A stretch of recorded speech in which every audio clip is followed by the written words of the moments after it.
Call the meeting to order.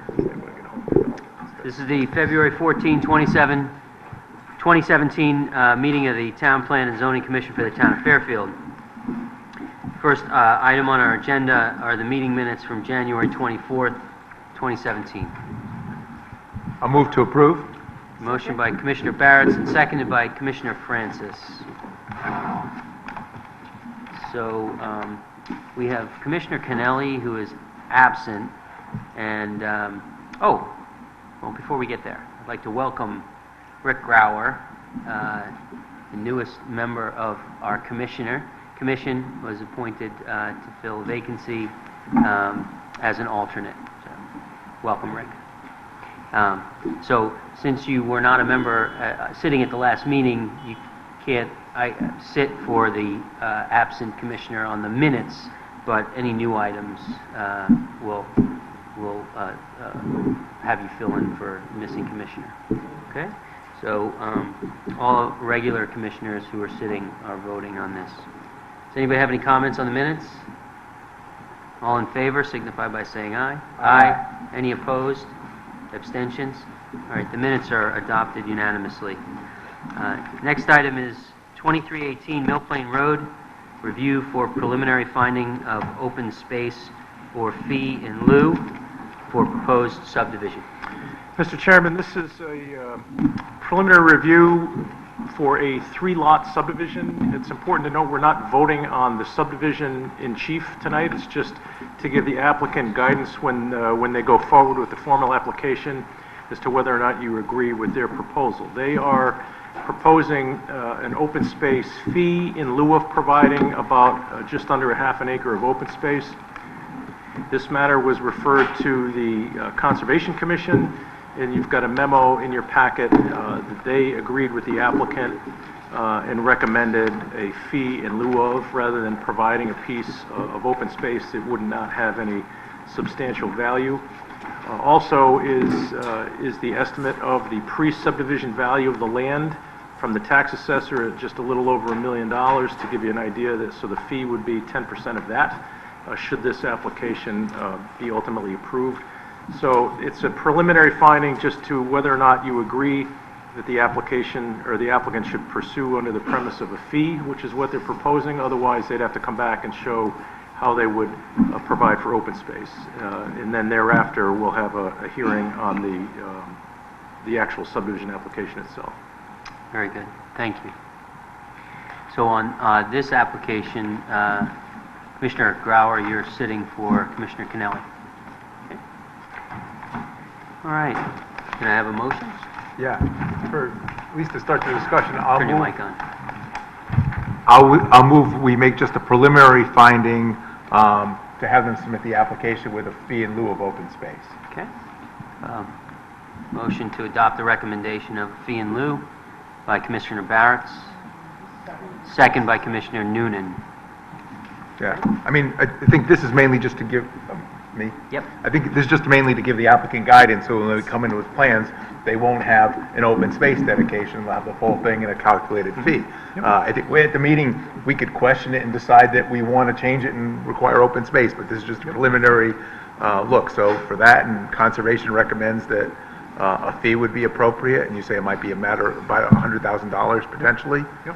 So I would recommend that we refer it. Is that the right word? No, or we make a preliminary finding? Preliminary finding. Preliminary Make that finding, preliminary and you're correct that it's not binding on how you ultimately find at the time you review the subdivision. Yep. Right. Very good. Commissioner Noonan, any comments?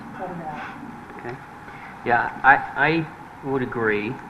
It is not binding, so we should all note that if we get the application and it does appear that we want to reconsider this, we can. But the findings of the Conservation Department are that the land that would be subject to this does not provide, and I'm quoting, does not provide connectivity to any other open space areas, close quote. So it does seem appropriate in this instance. Any other comments? Questions? Does this go Commissioner into Francis? Does this go into a land acquisition fee? Yes. Yeah, the fees that we collect for fee and lieu goes to a town open space fund for either the acquisition of land or for maintenance of existing open space. Okay. All right. Anyone else? Ready to vote? Okay. The motion is to approve. Yes. Yeah. Commissioner McAleese. If I may, unless I'm reading this wrong, I have this one plan, from the Huntington Company? But it might be helpful for us if they have, if they show us the slopes. So there Yeah. no...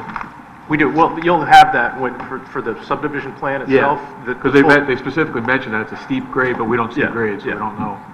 Okay, just to be clear. We have that. Okay, Yeah. thank you.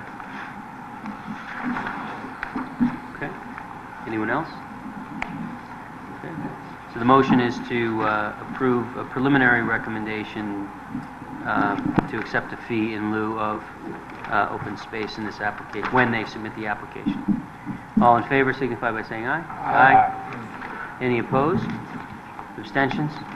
The motion is carried unanimously. The next item is new applications to recommend a public hearing. 100 Nippus Road, re-subdivision of Judy Cardello for 2 lots in an R3 zone. This is an oversized lot in the subdivision. At the time that the subdivision was done in the 50s, there was no sanitary sewer available. It was all done on septic. Sewer has now been provided years ago, which makes this possible. So it's a 2-lot re-subdivision application that does require a public hearing. Thank you. Can I have a motion? Motion by Commissioner Alessi,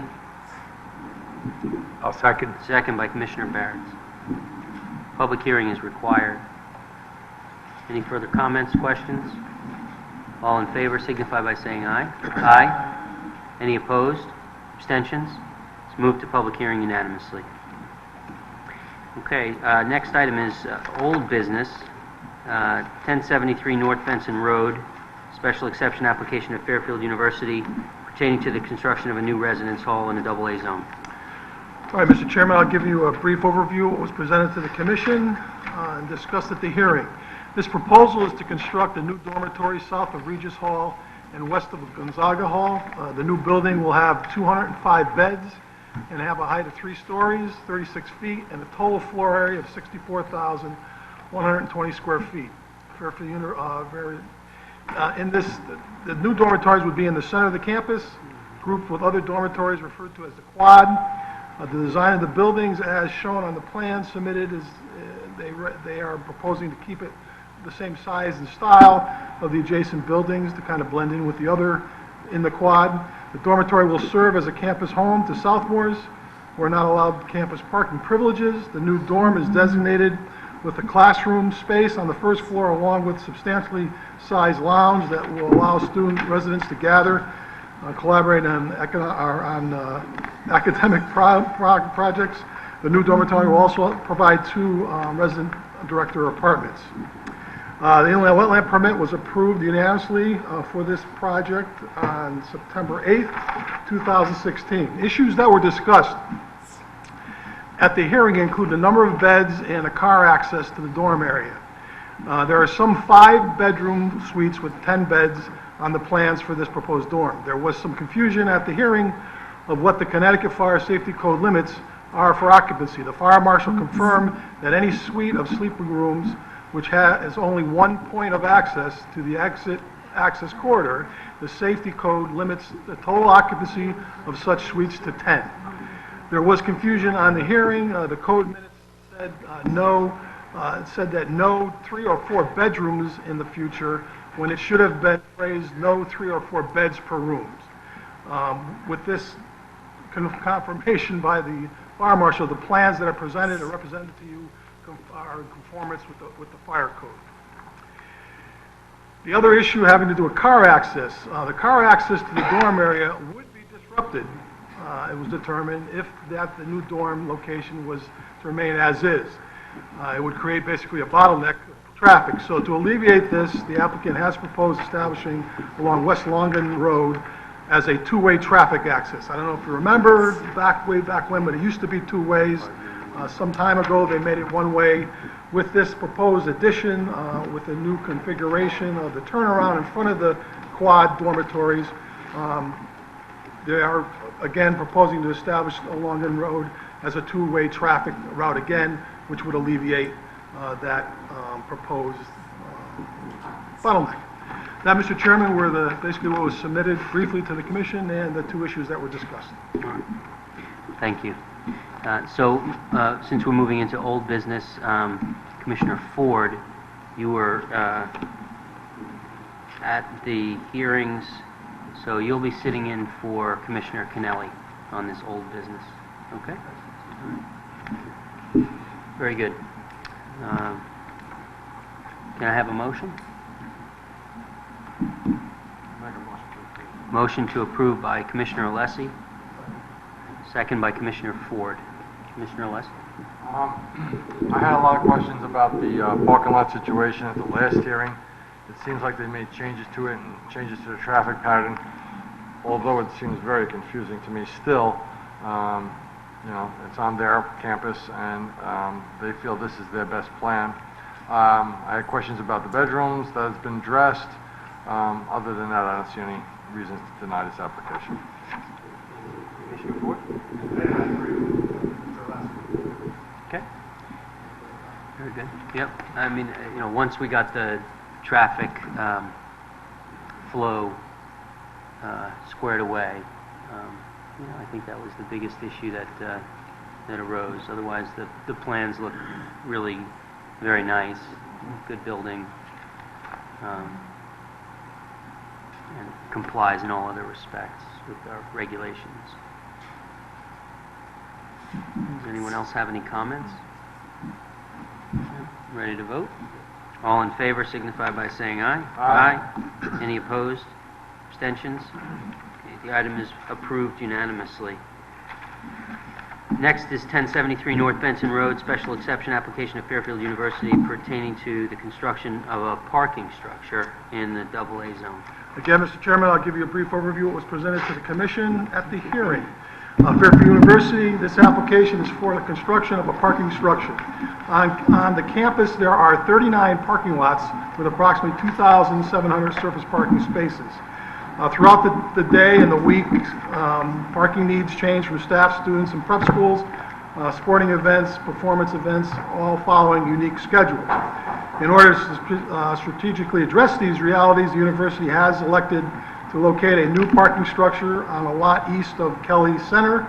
The site was chosen due to its ideal location in the center of the campus, thus providing an opportunity to capture traffic coming in from the main North Benson Road entrance. This will alleviate having cars circling the campus looking for open parking spaces. The central location that has been chosen will also allow parking structures to better serve the faculty, staff who primarily work in the center of the campus. It will also serve sporting venues as it will be located adjacent to Leslie Field, a short walk to Rafferty Stadium, and directly across from Alumni Hall. With the Kelly Center being a home for admissions and parking structure in the east lot will be easy to find for those not familiar with the campus. It will also manage most of the parking needs for special admission days. Another benefit that the applicant has presented at the hearing will derive from the university's intention in the event of snow emergencies that they would be asking students to park in this structured parking facility. This new parking structure will increase the parking at Kelly Lot from its current 122 spaces to 380. The location of the parking structure is centrally located and is located in the central low area of the campus, resulting in not being visible from any street surrounding the campus. And this was confirmed by architectural elevations that were submitted at the hearing. Again, on September 8th, 2016, the Inland Wetland Agency unanimously granted the wetland permit for this structure. The building height would be 29 feet with a total floor area of 121,735 square feet. The requirements for the fall protection, from the top of the garage structure was discussed. There was some confusion as to what was proposed on the plans and what the actual requirements were. It has been confirmed that the state building codes require a 3.5-foot height fall guard for these types of structures at this height. It has been confirmed that the 3.5-foot fall guard of either precast panel or a combination of precast and railing has been provided around the entire perimeter of this garage. All four exterior elevations are provided with 42 inches or higher fall protection guards, which meet the state building code. Only the south Loyola Drive facing elevation is provided with a rail attached to the top of the precast panel for architectural design purposes. The combination of the precast and the rail provide a guard height of 42 inches. The other three exterior elevations are provided with precast panel that extend up past the drive walking surface of 44 inches. So again, just to be confirmed what was, not confusion, but just to confirm what the state building code requires for a building of this height with parking, it's 3.5 feet, which the plans that they submitted based on the configuration that I mentioned to you, meet that code. And that's what was presented to hearing, Mr. Chairman. Thank you. Can I have a motion? Commissioner Ford, you're still sitting for Mr. Kennelly. Very good, thank you. Okay. Make a motion to approve. Motion approved by Commissioner Alessi, I'll second. second by Commissioner Ford. Commissioner Alessi. The top wall is 33 inch, Excuse me? just a 33 inch precast, No, it's 42. 3 foot 6, 42. There's 42 inches, 42 inches. Just precast? On three sides, on the Loyola driveway side, there's precast with a railing above it for architectural purposes, design. But it's just for architectural purposes, not for safety purposes, right? Just for aesthetics? Well, it's yeah, it meets the height requirement. So the question I have for this commission is, do we want to put a guardrail around the roof on the inside of the precast wall? Which I suggest we have a discussion and see what we want to do on that. On the inside of the precast wall, on the roof of the parking lot. because the precast It's not strong enough to stop the car. to stop the car. For safety reasons. Yeah. So, in your experience, precast is, The car wants to go through the precast wall, it goes through the it's precast just panel. going to go through a precast. Yeah, so that's the question I propose to this commission and see what they want to do, as far as that goes. You know, we've talked about a fence on top of the precast wall. I'm willing to, to waive that, unless someone else wants to bring it up. But, my only suggestion would be put a guardrail on the inside of that wall. I mean, I don't even remember if I see any car stops, or remember seeing any car stops in the parking lots either. Ballards, or anything like that on the top of the roof. That would be the only thing I would recommend. You're just talking about on the upper level? Yeah. Correct. So, if I'm understanding correctly, this would not be a railing that would go on top of the precast, but it On the would ground be inside. on the ground, inside, Perimeter. at the bumper level, of a car, for safety purposes, as a reinforcement, so that Exactly. the car's going to run into the guardrail instead of the precast. Correct. And that would be all around the interior of the Roof. roof. Right. Okay. Mr. Chairman? Yep. Commissioner Macklin. I would agree with Commissioner Alessi's point, unless someone can attest to the structure of what they have shown, like on A702, you see a decent drawing, section through, you see a panel. It looks like it's a continuous panel from the ground up. If we have any other, perhaps a few more structural details that show some kind of reinforcing in there, that would be helpful. Yeah, we'll check the plans for, if I remember when that question was asked at the hearing, my recollection of what they responded is that the construction of the precast wall met the code for that particular issue about having structural significance so that it would stop a car from crashing through the wall. That was the reaction that their engineer had. That would do it today, if we could get confirmation on that. Do we want to table that?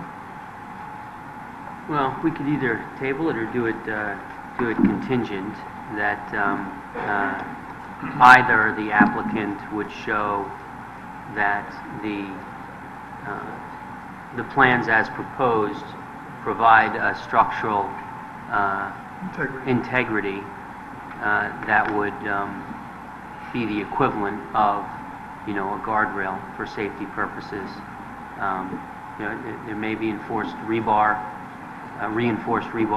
within the precast or something like that we're not seeing. And if not, to install the guardrail,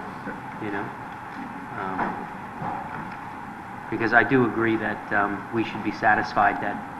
Mr. Chairman, that would be a condition of your action? I'm suggesting that it would be conditional. Either the applicant would, make proffer to staff that the precast was reinforced with some structural integrity of the equivalent to a guardrail, or install a guardrail as a condition of approval. Well, how are we going to judge structurally sound or not? We're going to make that determination, Laura? Well, I would think, that the department. We'll have it confirmed. Whether it's through Laura, Department of Engineering, I have no Laura problem Gould. with that. It's good? I have no problem with that. As long as, we get Laura's confirmation on it. Okay. Yeah, so you want an engineering report as to the ability of that panel to not be, Stop a car from going fail, forward. and if the Yeah. car hits it, or in the alternative, provide a guard. Correct. Meet the building code requirements for that type of structure. Right. Well, hey, listen, there's some kids out one night, hit the gas and goes through that panel. I don't want to see that happen, that's all. That's right. That happens. Wow. Okay. So then, I think you made the original motion, right? Yeah, so I'll amend it to include the condition of approval based on what we just said as far as Right. structure of that wall or guardrail. Okay. Depending on Laura Gold's findings. Gotcha. And who seconded that? I'll second that. as- Okay, very as good. So restated. Commissioner Alessi amended his motion, and Commissioner Ford adopted that as a seconder. I'm comfortable with that, All right. and I like that. Otherwise, I thought that the application was really good. I mean, it's a very nice, attractive garage. It blends with the other buildings. It's got the connection with the walkway and everything. I mean, it's a really nice improvement to the community, to the campus. Any other comments? No? Okay. So the motion is to approve with the condition as stated. All in favor signify by saying aye. Aye. Any opposed? Abstentions? The item is approved unanimously with the conditions. Next item is 332-360 Meadow Street, special exception and special permit for excavation and fill, application of Country Realty Co. pertaining to an automotive service facility in the design commercial district. Again, Mr. Chairman, I will briefly go over what was presented at the hearing and outline any issues that were discussed. County Realty owns 332 and 360 Meadow Street in Fairfield, Connecticut. The properties will be merged to form a single 34,411 square foot parcel. The parcels are unimproved, but formerly included a vacant single-family dwelling that was demolished in 2015. Country currently uses the property for off-street parking uses.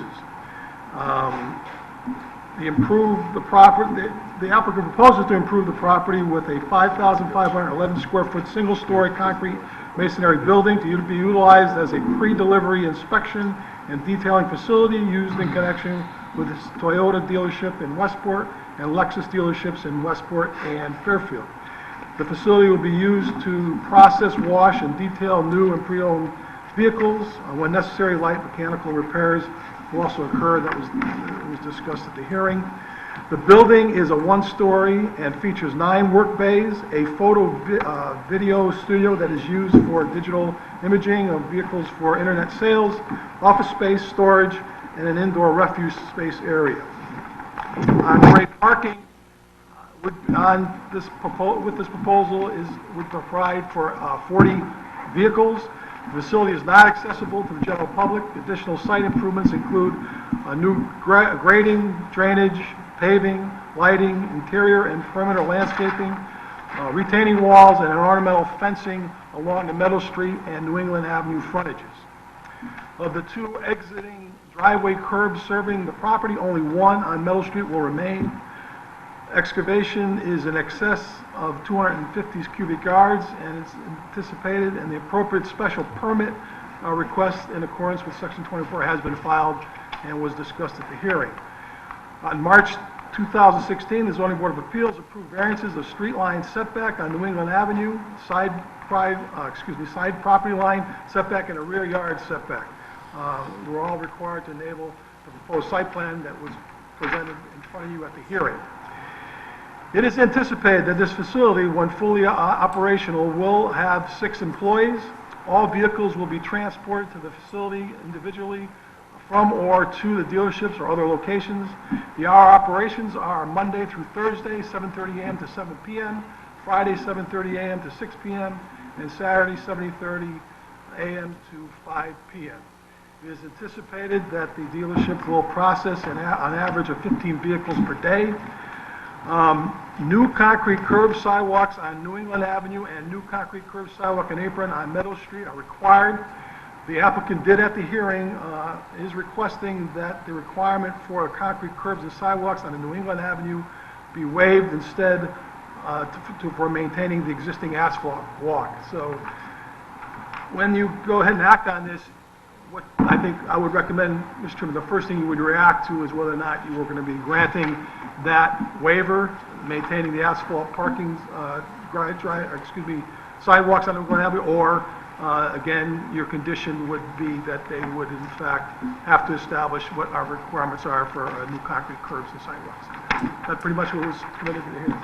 Very good. Thank you very much for the summary. Can I have a motion? Move to approve. Motion to approve by Commissioner Francis.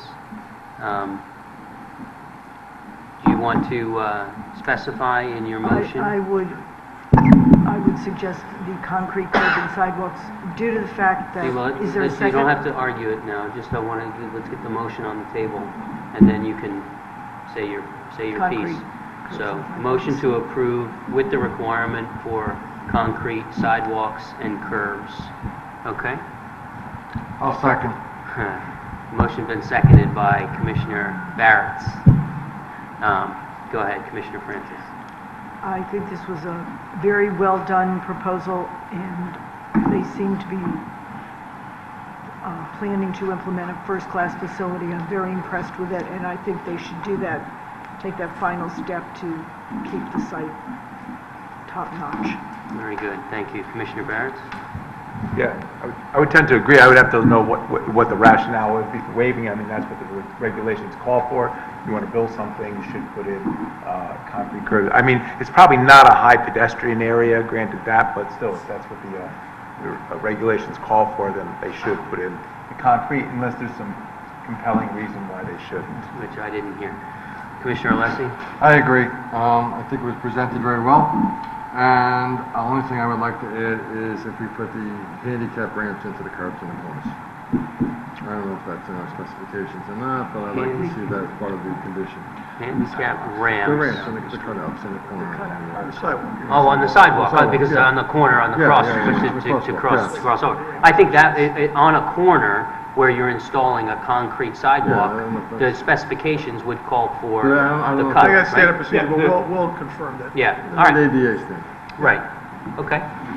We'll assume that that is part of the requirement for our purposes. And Commissioner Ford, you're still sitting for Commissioner Pinelli, okay? Anyone else have any comments? Yeah, I agree. Look, one of the reasons this is before us the main reason is because they require excavation.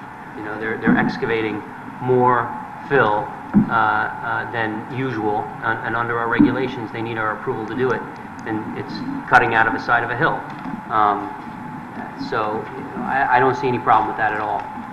And I do agree that the reason that we have sidewalk requirements is so that piecemeal, we can eventually get to a place where, you know, we have sidewalks connecting all the properties in town, and, you know, it's actually working. We do see how these things are filling in, and, you know, so I do agree that sidewalks on both sides should be required. Otherwise, it's a great application, and it's a very nice facility, and complies with our regulations. Does anyone else have any comments? Commissioner Mack, please. I also agree. It's a nice presentation, and I forget the name of the road, but I drive past that on the other side of the highway every morning, and you'd be surprised how many people are walking along that. I think it's become a thoroughfare to the train station. Yeah, So, yeah. Well, yeah, part of the issue is you never know how things are going to develop in terms of pedestrian flow. If the sidewalks are there, people will use them. And, you know, as the train station becomes higher trafficked and those surrounding parcels get developed and redeveloped, you know, we're seeing a lot of activity with the car dealerships down in that area, mixed-use developments. We're trying to create walkability and community. So, yeah, I think it's good. All right, are we ready to vote? Motion is to approve with condition of sidewalks for our requirements. All in favor signify by saying aye. Aye. Any opposed? Abstentions? The item is passed unanimously. Next is compliances. 575 Commerce Drive, compliance application of attorney Raymond Rizzio to establish off-street parking on a former contractor's storage yard in the designed industrial district. Okay, Mr. Chairman, this may be mislabeled at this point due to my misunderstanding, but nevertheless, this site is the former yard for Fairfield Pool. There's a storage building there, and they had their excavation equipment stored out there for many years. The Range Rover dealership that's under construction on the Bridgeport Fairfield line anticipates the need for additional inventory storage. So what they're proposing here is not to stripe the lot as shown on this plan, but they're looking to basically replace the fence that's there now in its existing location and basically store as many vehicles in there as they can. They're going to they're proposing to patch and reseal the driveway where necessary. There will be no new lighting fixtures, and that fence will be replaced. So the lot is not going to be striped in accordance with this particular plan, because they're kind of showing how it could be striped if people were accessing it, but the anticipation is they're just going to stack cars in there like, you know, there's another parcel on Commerce Drive where there's dealership inventory it's not going to be accessible to the public. So they're just going to stack and store cars there. So it's really more of a car storage facility than it is a contractor storage yard, but nevertheless, that's the proposal. Okay, I think we have a few questions, but can I have a motion? Motion to approve by Commissioner Alessi, second by Commissioner McAleese. Questions for staff.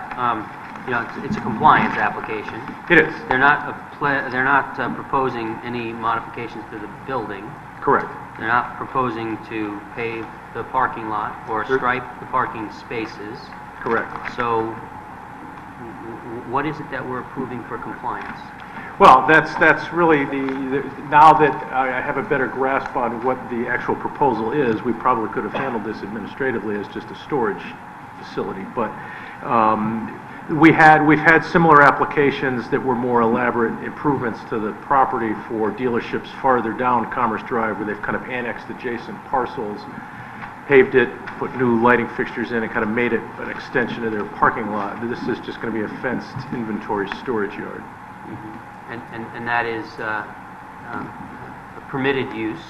It is, an industrial zone, it's storage. I mean, if you want to consider it off-street parking, it's either permitted, in my view, as an off-street parking facility or as just storage. Right. I mean, it's private land, industrial, and they're storing inventory Yeah. on the land. Okay. So the question is, if it's not striped, how many cars do they want to put in there, basically, right? Well, I think as many as they could reasonably fit in there. Are they working out of the building? No, this is a dealership that's not even yet open. It's under construction on the Bridgeport-Fairfield line. It's going to be open probably sometime in the springtime, where the old Connecticut limousine site is. This is down the street from that, but they're anticipating the need for excess inventory storage. Mr. Barnes? Yeah, do we have a motion yet? We do. Well, it's approved just for discussion. Okay, so, Motion on the table. That's question, yeah. I kind of get it just for storage, and we don't really have to worry about the cars. These aren't public parking there, and these places are really good at parking cars really tight. When you say like as many as they can, that's what they'll do, and they're not going to damage the cars because they're their cars. And, so that's all fine. I just wonder if, like, aesthetically, this is pretty close to Black Rock Turnpike and Commerce Drive. Yep.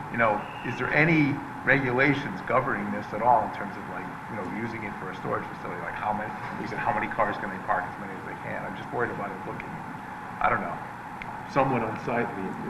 It's completely filled. I don't know. I mean, if you're asking, if you're posing that as a point of discussion to us, Yes, that's what it's zoned industrial. Mm-hmm. And so if we were concerned about, the development on the parcel being attractive and connected to commercial development on Black Rock Turnpike, then we ought to think about rezoning the parcel. But in terms of the industrial zone, it's a permitted use, and, what basis do we have to deny it? Yeah, no, I'm just thinking about it because it is you're right, Mr. It is an industrial zone, but it's near an area that we just completely rezoned, as an overlay district around the train station with architectural standards. So it's not far from that. You're right in that we kind of drew that commercial line. If you look at the little inset map, kind of down Duca Street or Duca Avenue, and then along Commerce Drive and down Black Rock Turnpike. So we just kind of excluded that corner. Yeah.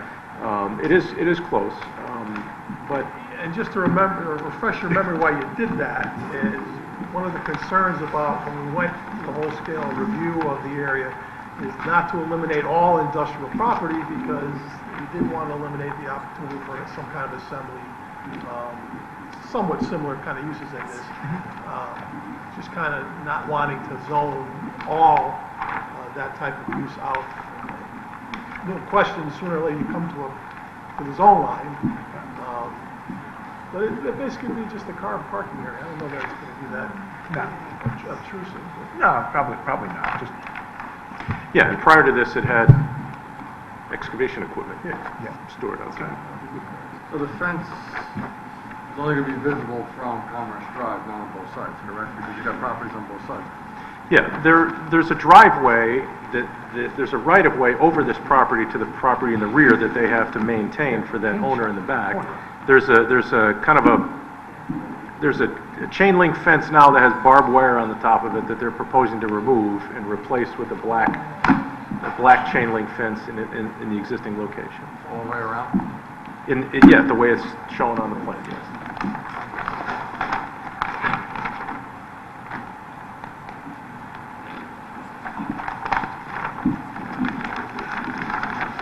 So we do have a pre-existing nonconformity in the rear setback, right? With respect to the existing building? Yeah. Yes. Yeah, by a half a foot. Is there any way we can request some green shielding on the inside of the fence? So the question is whether we can require some sort of green mesh kind of shielding, Well, I think, beyond that, I think landscaping. we have a 10-foot parking setback from the back edge of that property line, so there's a 10-foot area that you could have them provide a landscaping buffering plan for. And which side would that be on? That would between the street, if you, from Commerce Drive, there's a concrete walk, then there's a chain link fence, and then they're showing a 10-foot Right. offset to proposed parking, so Yeah. within that setback, you could require them to provide some landscape buffering. And so the access to the site is enter on the 20-foot right-of-way? Correct. And then make a right turn? Correct. There's a Into the gate, there's a parking gate lot. in the fence into the parking lot. So they could put in screening landscaping in the 10-foot buffer Yes. off Commerce Drive? Yes. Make an amendment to your motion. It's not my motion. Was it my motion? Pretty sure. Do we want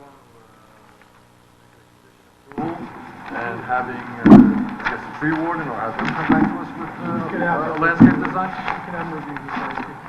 Like a condition It'll be on approval? private property. So we'll have the condition approval for the application, applicant to come back to us with a landscape plan along Commerce Drive for our approval, This is Commerce Street, That- this is not. right? Yep. All right. Yeah, I That's mean, it doable. doesn't have to be No, I mean. 12 feet high, you know, but at least something to make it look a little bit more 10, 6 attractive. arborvitaes or Yeah. whatever it is to screen it in. Mr. Chairman, I mean, there are lots of improvements now coming in down this corridor, and you know, We got a beautiful apartment building coming in across, a block away. Yeah. I mean, we don't want it to look. Yep. Okay, so Commissioner Leslie amends his motion You to know, require some landscaping along Commerce Drive as a buffer. Yeah, we include. And Commissioner McAleese, as seconder, adopts the amendment.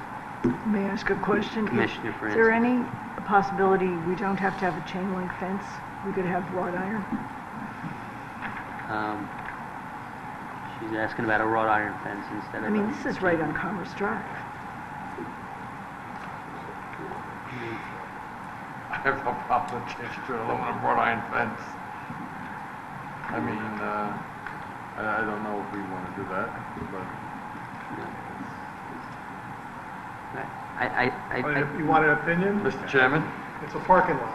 Yeah, I mean, if there was something, even if there was even something like that, detailing activity going on there, you may want something more, like they did with the application you just approved, but just for a parking lot. Right. But Black it's channel Commerce fence, Drive. definitely gonna improve what's there now, and with the landscaping, yeah. I mean, that's. Well, what about just on the Commerce Drive side? Why don't we incorporate, you can incorporate that into the comments back to the applicant when, Yep, got it. when we respond. And, that section is along Commerce Drive, It's like 100 feet. not even, Yeah. no, along And Commerce we're Drive. trying to beautify that area, so. Yeah, We'll have no, them it is include that in their 80. proposed landscape plan. It would be 80, because there's a 20-foot right-of-way. It's a 100-foot frontage, and you got a 20-foot right-of-way. I mean, the difference So in it'd cost be is 80 not feet. astronomical for an 80-foot fence. Right. Okay. And you know, what we're seeking to do is provide some more attractive frontage on Commerce, requirement of landscaping, and a suggestion that they look at alternatives to a standard chain link fence. Got it. Okay? That works. All right. Any other comments? Yeah, Mr. Chairman, I support these amendments to the motion. Again, I did have some concern about aesthetics, and I think, it is an industrial zone, it is a permitted use, but in as much as it is, visible and on a main road and near a new zone, as Mr. Alessi said, I really like the idea of landscaping, and if they can do a wrought iron fence, great. Again, they may just not have thought of that. They're so thinking of it as a place where they put stuff, not, necessarily a place where it's visible to the public, but it's actually quite visible, so I support those amendments. Okay. Good. Motion is to approve with conditions. All in favor, signify by saying aye. Aye. Any opposed? Abstention? The item is passed unanimously. Next is public hearing. First is Tuller Road, request of 144 Tuller Road LLC to reduce the subdivision bond from $119,667.50 to $37,375. I hear you. Is there anyone here on the Tuller Road application to reduce the bond? Okay. Yes? Is it on this application? Okay. So hold on one second, because the regulations require that at least the applicant come forward to make the request, which would then trigger an opportunity for the public to comment on the application. And in the context of a bond release, that would be where maybe a neighbor comes in and says, no, they didn't complete all the things that they said that they were supposed to complete, or there's a question about what the bond is for, or so forth. But not having an applicant. Well, no, we're not. It's just being called for a public hearing. So not having an applicant here to make the request, you know, I'll simply close the item, and you know, we can't act on it.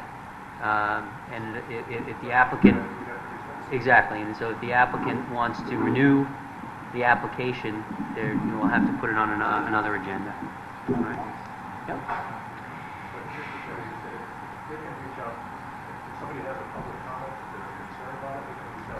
Right, so I'll make that clear too.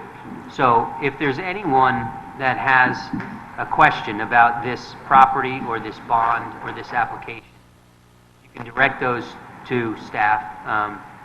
Mr. Wendt in the TPZ office, okay, at Town Hall, and he'll be happy to respond to any questions or help anybody with information. Okay, thanks. All right, so next item is 1610, 1654 North Benson Road. Request of Brian Papini to reduce the subdivision bond from $136,441.50 to $69,380. Yes, sir. Yes, good evening. Mark Papini for the record. Brian Papini? So currently, there was a initial cash bond placed with the town of Fairfield for this subdivision of $272,000, roughly $883. Approximately 80+% of the work is complete. All the work was inspected by the town of Fairfield Department of Engineering.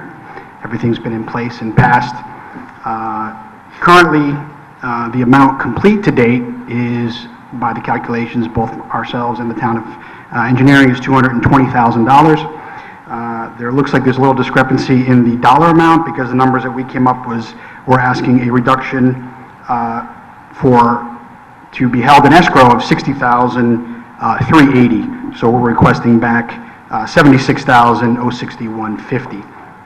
So that amount of $76,061.50 was determined by myself and Laura Pooley in the engineering department, going through line item by line item to agree upon the total amount of percent complete. So I would ask that those small details, whether it's $69,000 to be held in escrow or $60,380, perhaps there could be a motion that it could be reduced, and then we could work out the final number with the town of engineering department, along with the planning and zoning department, with Jim Wendt.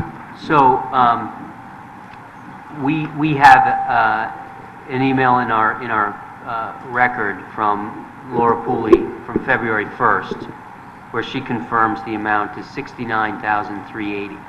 So is your information about some different amount after February 1st? Yeah, we don't have that email, sir. You don't? No. Okay. We just went from a field visit where we went through line item by line item and came up with a calculation of complete to date, which was 220,003. Yeah, it was in December. It was actually December. And from that point, we've come up with obviously just a simple calculation of 272 minus the 136. Minus, there was some withholding for, Laura Pooley wanted to hold some additional money for pavement, because the pavement's 100% complete. We don't fully agree with it, but we said, okay, they want to withhold $7,500, so it's fine, and that's where we came up with we agreed upon the 220. 003. So we're not privy to that email, that number, but Okay. it's somewhere between 60 and 69,000. Right. And So- the number that you're advocating is 60,380 is the amount to be held in escrow with the town of Fairfield. The amount to be released is 76,061.50. Right. So we typically don't affirm the amount to be released, right? We're looking at how much work remains and how much needs to be retained. Gotcha. And so however the dollars shake out in terms of the, release to you, is what happens. The information that we have from Ms. Pooley, from February 1st is 69,380. Yeah, I just wrote that down. Yeah. So if there's some specifics around the $9,000 Right. that you want to communicate, we can certainly, after the hearing, we can sort of try and figure that out. But I'm not hearing what the $9,000 is meaning. Yeah, like I said, we wouldn't be able to do that now in Yeah. this forum because there's X amount of numbers. So we can, if there's a release to keep the 69,000, Yeah. that's positive because like I said, we're 80 some odd percent complete and there's a lot of money there Yeah. left. So if we can agree upon that, we're okay with that, and then perhaps some alternate way we can just work with the town, and if we can agree with it, there's a 9,000 and they made a mistake, or we made a mistake, whatever, fine, we'll live with the 69. If not, it could be reduced to say 60 or whatever it may be. So that's what we would recommend. Commissioner Barrett? so- Yeah, did you just, because I'm reading this whole chain. Yeah, sure. That number is actually stated 3 different times, so it could have been a typo, 60 versus 69, but it's 69 all the way through. So did you just have a recent bond release on the same property within the last couple months? There was a 50% release. We did a 50% release. Yes. So that like 170,000 or something? No, it was 136,000. 136,000, Yeah. right, okay. It was the 272,883 was the total bond amount. Okay. So, like I said, we had a 50% release, but like I said, we're about 83, 84% complete. And that release must have taken place, I mean, this is recent, like in January, wasn't it? Yes. Okay. I'm just trying to, usually we get like one and then the other, this is multiple release, I'm just trying to understand. Yeah, like I said, it's a significant amount of money to be outlaid, and we're just trying to get Yeah, as much. as the chairman said, we're evaluating the amount completed per the town engineer. Right. Inspection. And, Yep. And then a dollar amount goes with that. 100%. I agree. I'm with you. All right. Any other questions for Mr. Papini? No? Okay. Well, thanks very much. All right. Thank you. So we'll go to, if anybody, members of the public have any comment, and then if they do, you can have a rebuttal if you need it, if you want. Okay, we'll wait. Thank you. Okay, that sounds good. Are there any members of the public that wish to be heard on this application? No? Okay, very good. So I'll close the public hearing on this item, and we'll take it up on our next executive session. Gotcha. And in the meantime, we'll confirm the numbers. Okay, and we'll do some work there. Thank you. Yeah. Okay. All Have a right, good thank you very much.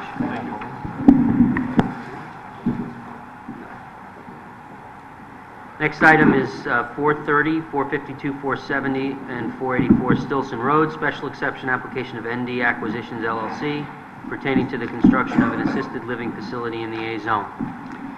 So this hearing was continued from about a month ago, and at that time, the applicant was giving us some revised information about sightlines and so forth. We got some additional information in the record, and I understand that the applicant wants to finish that presentation, and then we'll go to public comment. After public comment, anybody who's here that wants to be heard will be heard, and we'll have a rebuttal. We do have a curfew of 11 o'clock, and we have to finish this item tonight due to time constraints.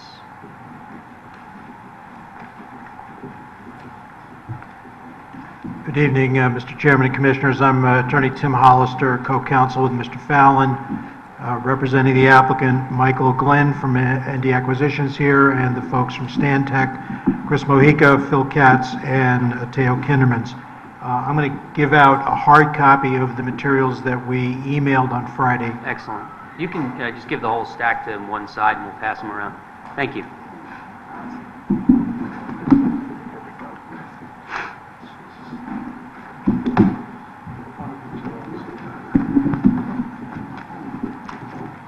Mr. Chairman, we have some of this on a PowerPoint. Mr. Katz is giving you the full-size copies that you asked for last time. We can do this on paper, but the audience obviously would not be able to see it, so. No, I think that's a good idea, and we'll look along here, and if we could just get that powered up so that we can move it along, that would be great. Oh, there's more for that. Are these the same things, or no, these are Yep.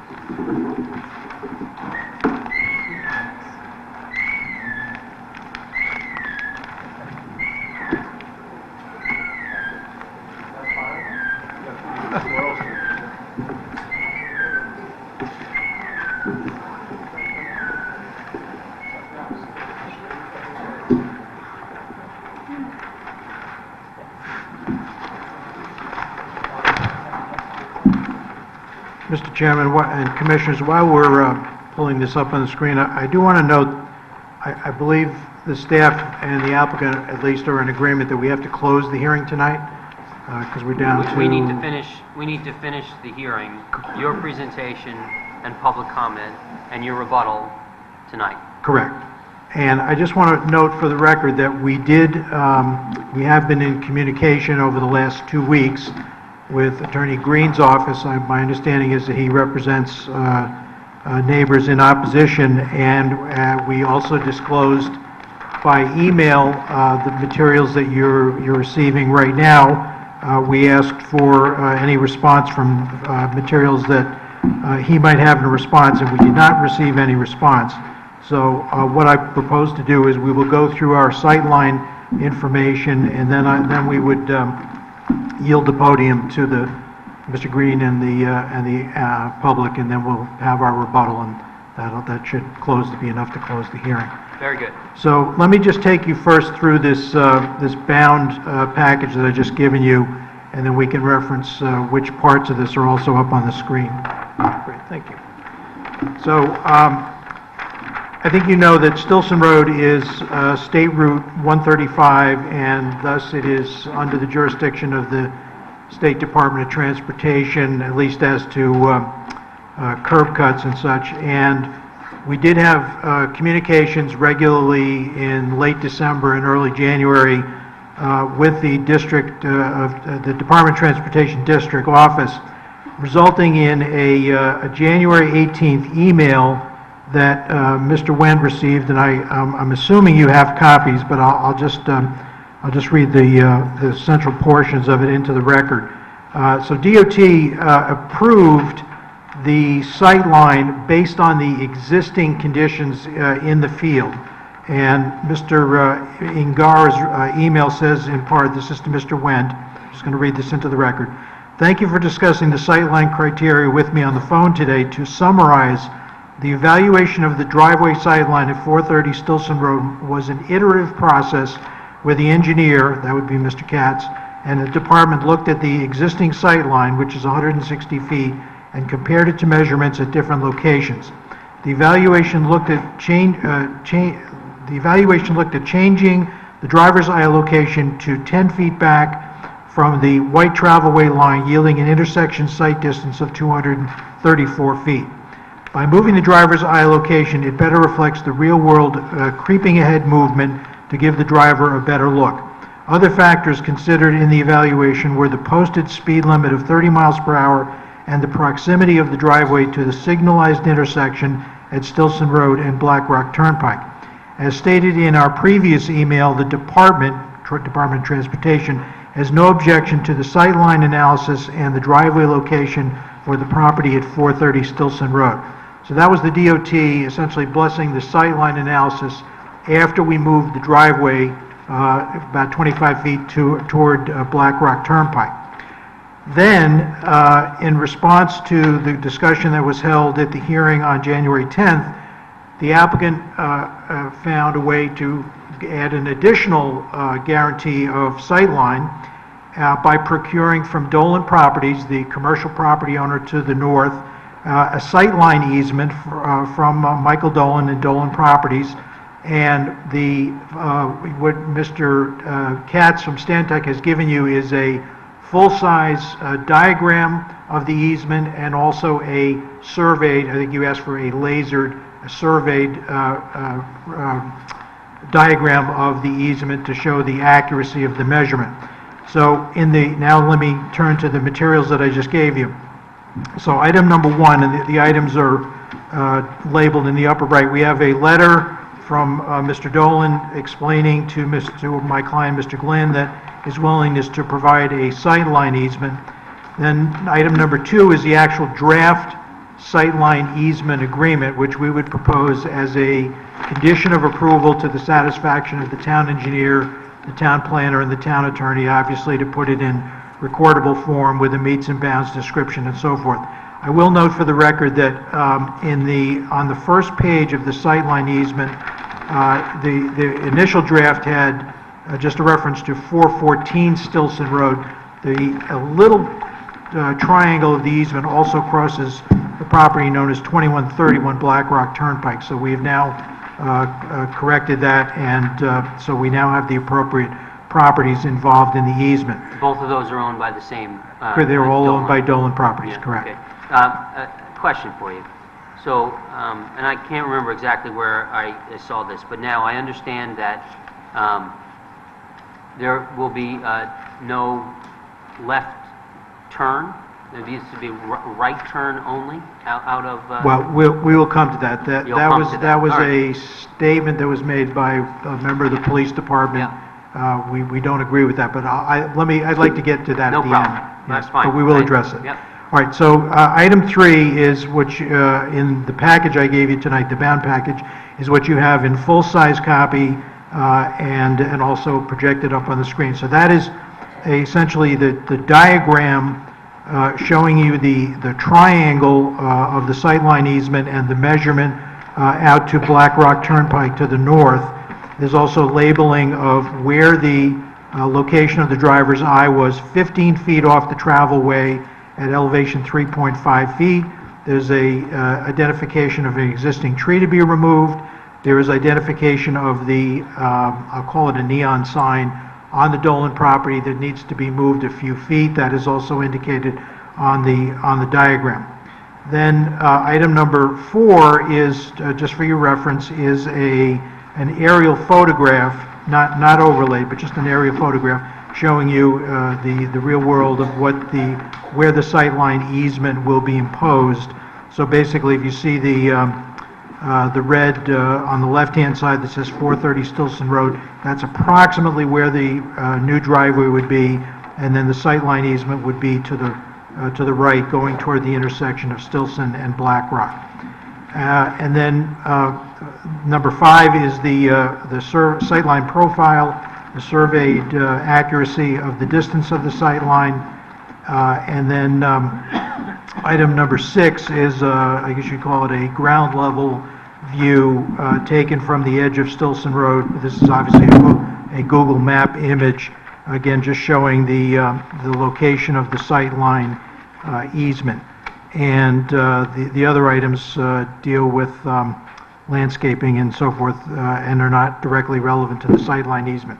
So what I would first ask you to take note of is that the sightline easement will provide what is called the ISD, the intersection stopping distance, which is now with the easement in compliance with the DOT manual. The ISD, as you may recall, is the distance along, it's not the direct eye distance from where the driver is, it's the distance along Stillson Road that a driver would need to have available for stopping to ensure safe operation. So what will occur physically on the ground is there will be a tree that will be cleared, shown on the diagram, sign relocated, and Mr. Dolan's easement agrees to keep some shrubs, which are essentially behind the back of the little pub, to no more than 2.5 feet. There's also a small triangle where the easement crosses the edge of the parking that is behind the little pub building. I just want to point out that that is not a designated or required parking space. It's not striped as a parking space. It is an irregular shape, and if there were a vehicle there, it would actually be protruding into the sidewalk. So that is not a part, even though it goes over the edge of the parking, that is not a parking space that would be occupied by a vehicle. So in terms of the sightline review, we've had the DOT district office, I read Mr. Angara's email. We also have had this reviewed by your town engineer, Laura Pooley, who this morning sent, based on the review of the documents that are in front of you, sent an email to Mr. Wendt, and again, it's very short, I'm just going to read it into the record. It said, Jim, regarding the sightline easement for the proposed memory care nursing facility development at 430, 452, 470, 484 Stillson Road, the applicant has now demonstrated that the sightline easement will be provided over both 414 Stillson Road and 2131 Black Rock Turnpike. In doing so, the sightline has now been increased to 390 feet, which meets the Connecticut Highway Department's manual for intersection sight distance for passenger cars traveling at 35 miles per hour. Attached is the revision to the easement, which now includes 2131 Black Rock Turnpike, and as I indicated, you now have a copy of that. So I mentioned that obviously the police department and the fire chief have also reviewed the easement, the sightline easement at this point. I mentioned that the measurement is now at 15 feet back from the travelway, driver's eye 3.5 feet above the pavement, which complies with the DOT standards, and we've provided the surveyed profile. So this would be enforced. The commission can require this as a condition of approval with the final review by the town engineer, the town attorney, and the town planner. So it would be enforceable by the zoning enforcement officer as a condition of approval, and obviously by the applicant and Bridges at Epoch as a matter of contract. I would point out that overall the configuration here will improve pedestrian safety. We're consolidating 4 driveways into one, and we're improving the sidewalk. Now I'll get to the right turn restriction, Mr. Chairman. We did see an email today from the police department recommending that. We don't think it's necessary. The DOT did not recommend it, even though they could have. Ms. Pooley did not recommend it. We think it's unnecessary, and although I wasn't here at the January 10th hearing myself, my understanding is that several neighbors spoke against it, saying that it would direct traffic to the residential area rather than to Black Rock Turnpike. So on those bases, the applicant is not in favor of it. I will say candidly on the record, if that is a condition that is imposed, we will not challenge it, but it is not our preference, and we don't believe it's necessary. So that will complete our presentation on the sightline easement. So all we have left at this point is rebuttal and closing comments. So I will yield the podium at this point to the general public and Attorney Green. Does anyone have any questions before he does it? Okay, very good. Thank you very much. Okay, so we're going to, now the applicant has concluded their presentation, so we're going to turn this over to public comment. We do understand that, I do see you, that Attorney Green is here representing a group of the neighbors. We typically have that presentation before we go to individual comments.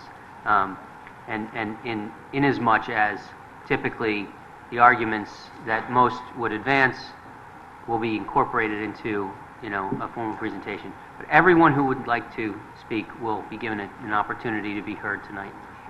Okay? Thank you, Mr. Chairman. I am aware of a few members of the public who, it's Valentine's Day, would like to...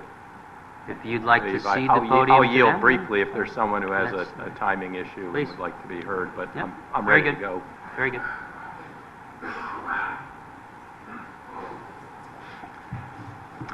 I'm Thomas Braun, and my wife and I control Stillson LLC, which owns 427 Stillson Road, the large medical building across the street. The last meeting, I saw that the driveway had been relocated directly opposite our driveway. I find that absolutely astounding because you can have 2 lanes of traffic head-on into each other. My building has about 100 cars that can park there at any one time. It's full most of the time. And I believe that we could be 800, 900, 1,000 trips per day out of our driveway when we're busy. Half turn left, half turn right. You're going to have numerous head-on collisions. You're going to have gridlock on that area. There's just discussion now about them prohibiting left turns. The traffic backs up from the intersection. You know, the signal at the intersection actually passed my driveway.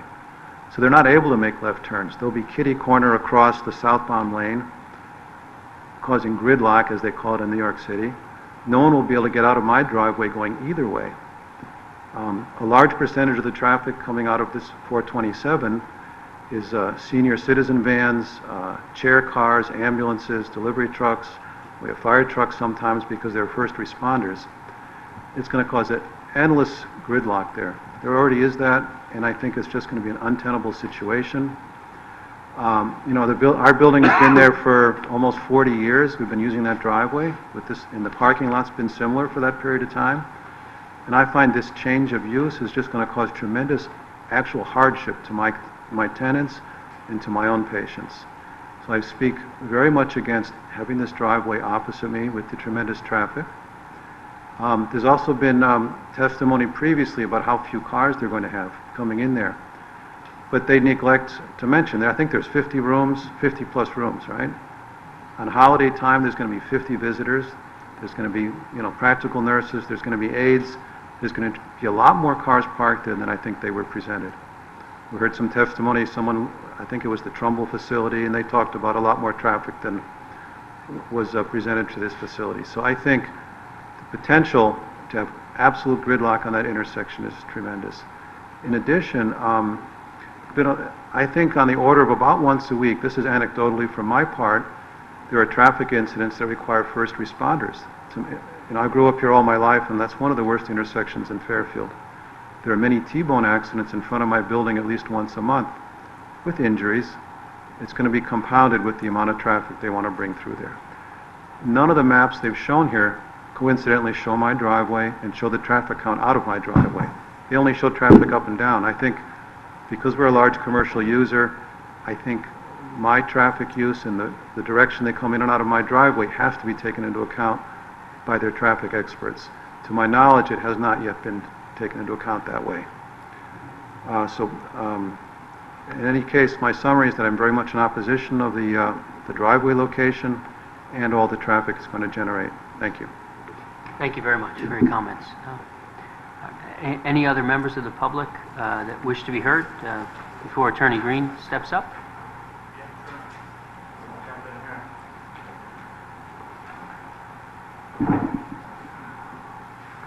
I'll share a few things with you here as well. I'm not sure about protocol on that, but I'll share those. I'm not sure there's enough for everybody. My name is Steen Petrie. I live at 515 Stillson Road with my family. And as a owner of a home in this neighborhood and as a citizen of the town of Fairfield, I'm really concerned about allowing a facility like this to go in.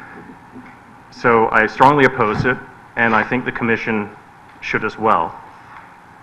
I was here at a couple of the previous meetings, and at the last meeting, the commission was in a situation where it had to approve a 29-unit development up on Black Rock because of a state rule that allows development to take place despite whatever local regulation tells you to do, right? Section 830G, I believe. So in that situation, I appreciate that you didn't have the power to deny an application. And I don't know exactly for certain what the people who put in place the zoning regulation that said that you could build a care facility in a residential A zone, what they had in mind, but I suspect that when they required a test before allowing it, they probably were trying to prevent exactly what is being proposed here. They didn't want to see a massive development being put in place in a residential neighborhood. And the word that keeps coming up that we've heard several of the residents talk about, and I believe is in the regulation, is harmony, harmonious fitting into the existing residential neighborhood. And at 62,000 square feet, at a height of almost 40 feet. The proposed facility does not meet that test. Just common sense. And as many presentations as we've seen from the developer, from National Development, they seem to have neglected to really bring around a rendering that shows the context of this enormous building in a residential neighborhood. So I allowed myself to go ahead and take one of their plans, and I'm sorry it may not be the very last and latest version where the driveway has been moved around again, but it overlays the planned facility on top of the 4 residential properties that they are looking to build on. And I think it tells a story just when you look at it. 62,000 square feet. When you see it, it's massive. If you look at the 4 homes that they're planning to remove to build this facility, they're on average 1,500 square feet. The Gorman's home right next door is 2,670 whatever square feet. Our home is 2,300. Even the newest home that was built on the corner of Stillson is 3,400 square feet. In fact, if you look at these plans and you look at all the homes on both sides of Stillson Road all the way down towards the school, they don't even get to half the square footage of the facility that people want to put in our neighborhood. Height regulations, I understand that they fit within the 40 feet of height restriction, but when you look at the surrounding neighborhood, we have homes that are, let's see, the Gorman's home right next door is 30 feet at the most. The Lane home down the street is 19 and a half foot. The Kwan's home and the Petrie's home are all in the 20s. Even when you look at the mixed use facility at 425 Stillson, which sits in the commercial zone, it's 32 feet tall. It's 20,000 square feet large. It's a third of the facility that you're talking about putting in our neighborhood. I mean, look at the plan again. If that isn't an encroachment, I know that the developer says it's not an encroachment because it's permitted use. Yes, if it's harmonious, but that's not harmony. That's a mastodon.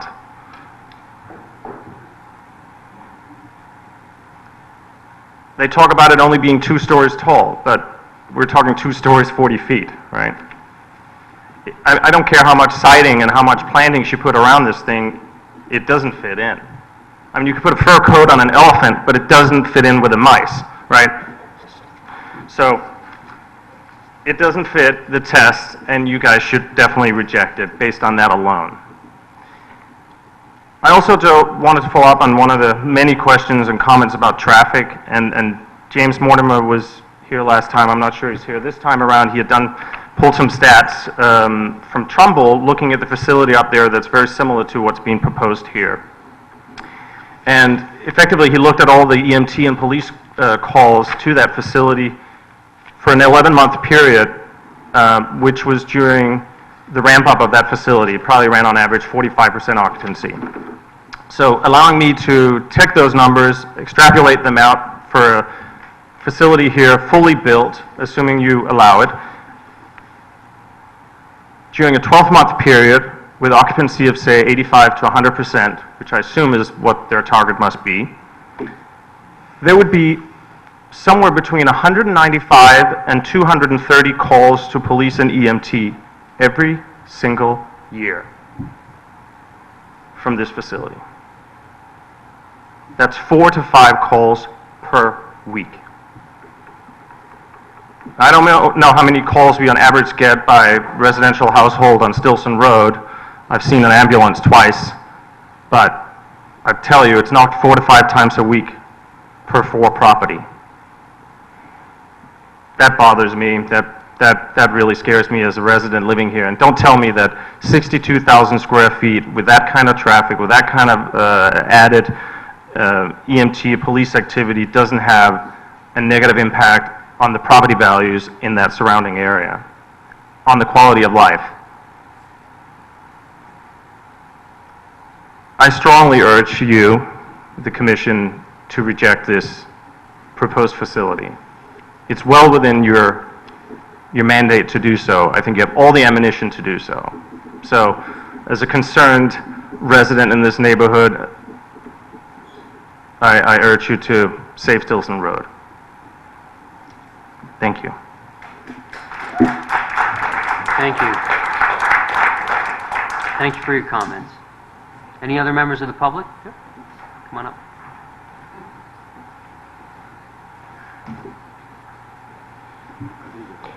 Hi, I'm Bill Gerber. I live at 25 Shady Hill Road. I'm not in the immediate block of this. I'm down the road past the turnoff from Stillson to North Benson. I'm a member of the RTM. I represent District 4. I'm here representing myself tonight. I am living proof of the danger of this intersection. I was going to get something for my daughter at Posters Hardware for a project at school. I asked her to come along with me. She had too much homework. She didn't come with me. So alone, I'm driving north on Stillson, and out of nowhere, I get broadsided. My whole, I brought the accident report with me. I hope I can submit this. Someone pulling out of, a very, very nice woman, pulling out of A&S onto Stillson. There's so much traffic there. She was waiting forever. Another very nice woman stopped before the parking lot, waved her through. There's a left turn lane there. I was driving by, and she just ran right into me, smashed the whole door in. My daughter wasn't there. I'm very thankful for that. A week ago, I was making a right onto Stillson from to go south. Someone was pulling out of Little Pub, making a left, and I almost ran into them. So this is a really dangerous intersection as it is. I've heard some mention of making everything a right turn. It's kind of hard to imagine. We should have right turn only out of A&S. We should have right turn only out of Little Pub. If this gets built, there should be a right turn only out of there. There should be a right turn only out of Stillson Place. I mean, it's kind of ridiculous if, in a town this size, to get to a point on an intersection like that where, we have to pretend to change traffic to sort of fit this model of overbuilding, because people will make right turns if there's a sign, I suppose, but they'll just go to the next driveway and turn around. So what we're going to end up with is a real mess. It's already overbuilt. So I would urge you not to grant an exemption for something like this. I mean, the problem with this is that everyone here, I'm sure most people would love to see a memory care facility built in town. It's kind of hard to be against that, even though this is not really for everyone. This is kind of for a certain class. But in truth, this is the wrong place for it. So I urge you to vote against it. Thank you. Thanks very much for your comments.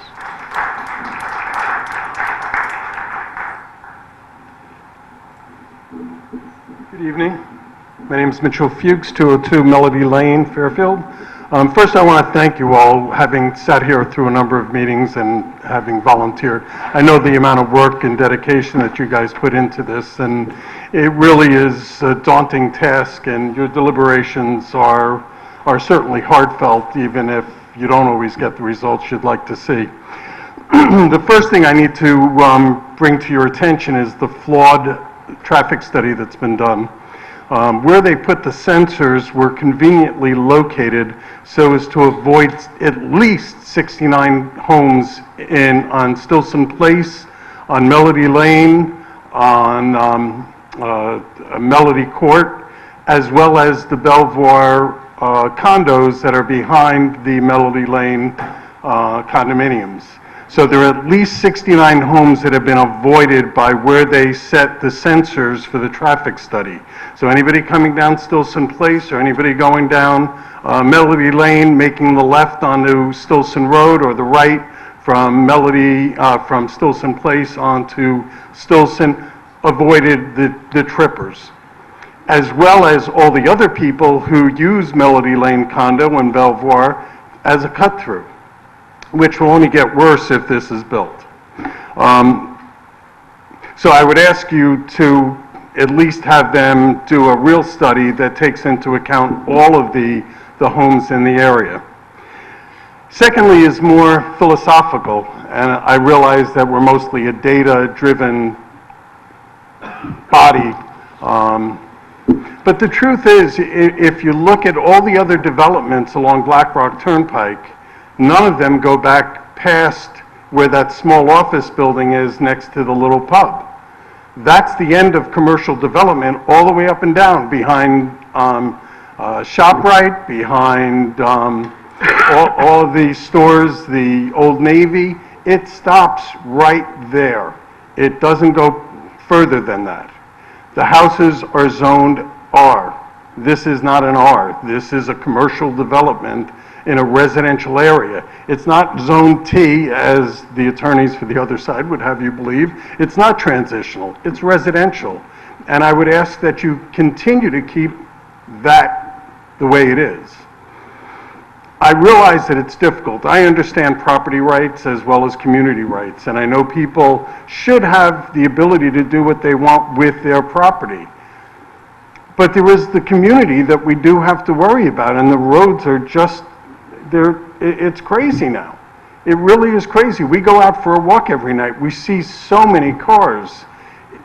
It's just unreasonable to expect our community to accept the additional burden of I think it's a 64,000 square feet facility with 50 beds and only 58 parking spots.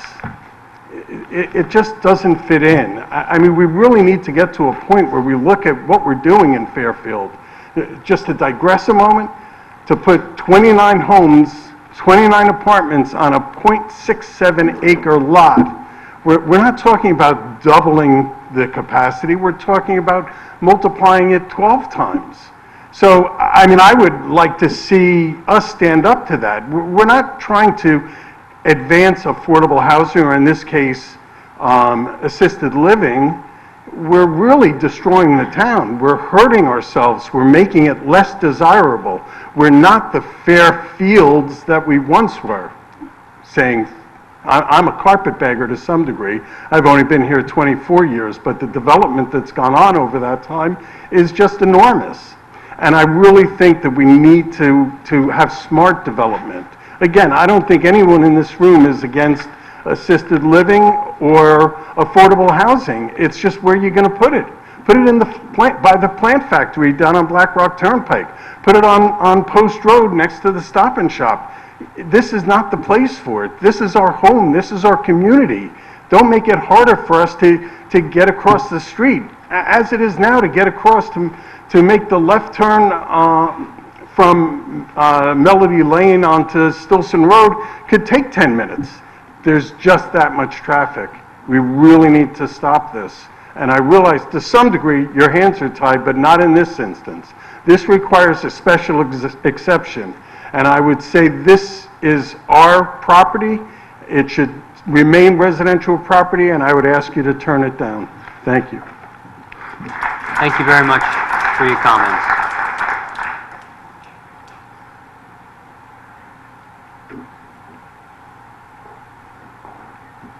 Hi, good evening. My name's Linda McDonald, and I'm a parent that have small children that go to Osborne Hill School and will be soon going to Fairfield Woods Middle School.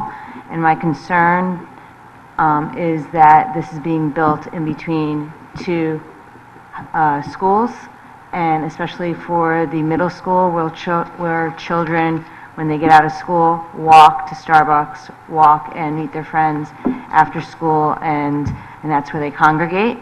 And it's a very dangerous area for them to be doing that, and having extra ambulances, extra cars, extra things for you to worry about as a parent, to having these children out and about with extra traffic it's just not conducive to that area. You have so many children that are right through there with school buses and everything else in not even a half a mile of each other is a serious concern.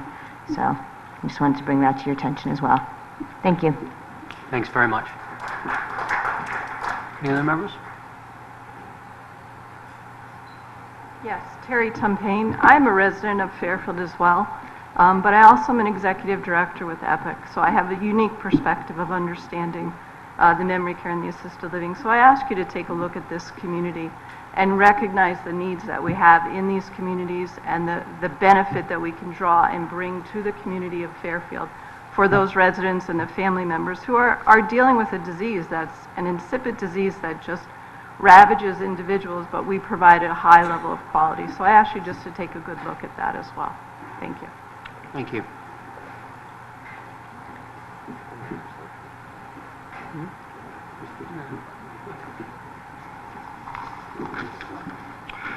Good evening. My name is Domenico Iarfino. I live at on Melody Lane. Melody Lane turns into Stillson Place, if it's not up on these maps, which directly intersects this development on Stillson Road. I've written a relatively lengthy statement, which I will not use here. I'll email it to you in the interest of time. I will summarize a little bit, though. Thanks. Please email it tonight before the hearing, Grace. I will do that. This commission and the community has raised many concerns about this proposed development, some of which all of which I've outlined in my full statement, but I just want to highlight a few of them here. The first one is the groundwater systems that are proposed. I know the purview of this commission is not to consider those, but I mentioned this in the conservation meetings, and I will mention here it again because I think it's pertinent. What happens when those groundwater systems fail? Who's on the hook for that? I'm sure we could spend a lot of money in dealing with that with the development company, but I want that to be considered now. There's wildlife in the area behind the development. What happens to that wildlife? Where does it go? Right now, I have too many deer and wild turkeys running through my yard as it is. In the past, there have been bears in the neighborhood. I'm not saying there are going to be more bears running around Fairfield. I'm just saying that there are animals that will be displaced. Water pressure. I don't know if this commissioner knows, but the water pressure, especially on Melody Lane and Stillson Place, has been low for years. I can only imagine what the water pressure used to be years ago and why it's so low now. I imagine it's due to the commercial development. I can only imagine what this development will do to my water pressure. I imagine it will be unmeasurable to some extent. I won't belabor any point about traffic. That's been discussed pretty well here. I'll just mention that I have some comments in my full statement. The home values. We've all spoken a little bit about home values, but I will say one thing here. I would ask one question to the developers who are here tonight. How many of them live directly adjacent to one of their facilities? And if they don't, why don't they? I would imagine it has something to do with home values. And then one small point on planning and zoning. There's a reason this development requires a special or non-standard exemption. And that's because I believe the initial intenders, maybe your predecessors who initially put this rule in place, intended for us to have an ability to avoid this type of development. And just a quick statement I will read. In addition to the concerns I've highlighted, one overwhelming idea has built during this process, for which many here has been about 2 years. At the last meeting, Commissioner Kennelly put to us one question, and actually put it to the attorney for the development company. And I'm paraphrasing. He said, let's say I approve this permit, what will my legacy be? I'd like to reframe that question a little bit. I'd like to reframe it in this way. What will the legacy of this commission be? Let's reframe it a little bit more. What will the legacy of this community be? This last question is most important to me right now. Interesting because I believe, and I ask the commission to recognize, the overwhelming opposition that this community has put forth. At every meeting, including meetings with conservation, this community has come out to speak against this development. I am sure that the commission has received a significant number of correspondence from those who could not attend these meetings. Each meeting has taken all of the time under the rules, mainly due to the public hearing portion of each meeting. There's a Facebook page, I don't know if you're aware, to present the information on this issue to the members of the community. That Facebook page has no less than 780 members following it. Not to discount the community's support for the development company, but I just want to say I've been able to count on one hand the number of folks who have spoken in favor of this development. Given all the issues that have been outlined in detail, I ask, again, what will the legacy of this community be? If this permit is allowed, in short, we will have gone against the guidelines that we have set forth some time ago to our own detriment and to the benefit of one and only one group, the development company. This community has answered your question, or answered this question, in a way that is more important than all the others. This development does not harmonize with the community, the measure of which is not sight lines, or building size, or style, or traffic patterns, property values, conservation considerations, or any other things empirically measured. This community has given one overwhelming statistic that this development does not harmonize: its voice. Unfortunately, this community does not have a direct vote on this matter, but the Commission does. I ask to the Commission that you are part of this community, and many, many of us ask you to join our voice to your vote and deny this application. I thank the Commission for this time to speak. Thank you very much. Anyone else? I'll try to be brief. I hate public speaking. Bear with me, please. My name is Kimberly Mortimer. My husband James spoke at the last meeting. We're residents of Melody Court. I have 3 points I'd like to make. The first is, I won't be redundant, but I share all the concerns from the conservation to the traffic, even to the light pollution that was mentioned in the last session. The second point I'd like to make is this proposal seems very different than the facilities talked about in Trumbull and even the one in Norwalk. The one in Trumbull is almost a quarter-mile away from the first residential house. As well, you have to go underneath a traffic pass. I believe it's 4 lanes of Route 25, so it's a pretty significant transition point versus what we're looking at here. In terms of the Norwalk elderly care facility, my belief is that building already existed, and if you guys have seen it, it's actually a really nice building. It looks like a large building you'd see in Vermont or New Hampshire. My third point that I'd like to make is, excuse me, I'm so nervous. There was a gentleman, I don't believe he's here tonight on the board, that questioned, is there truly a need for the elderly care in Fairfield? I don't deny that there is not a need, but I would like to point out that with the recently approved elderly care facilities and the one that is likely to be approved, while each one is not a dedicated memory care facility, all 3 have indicated that they will have a wing or a floor dedicated to this. So Fairfield's going from what it has now to it could potentially have an overabundance, which leads me to my final point I'd like to make.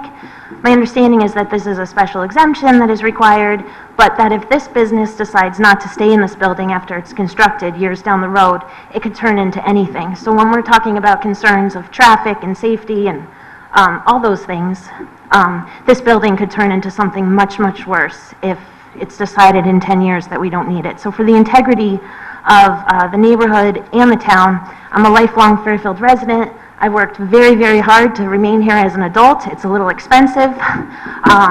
And I would just hate to see the hometown that I worked so hard to stay in and spend the rest of my life in just turn into an undesirable and not the charming place that I know it as. Thank you very much. Thank you.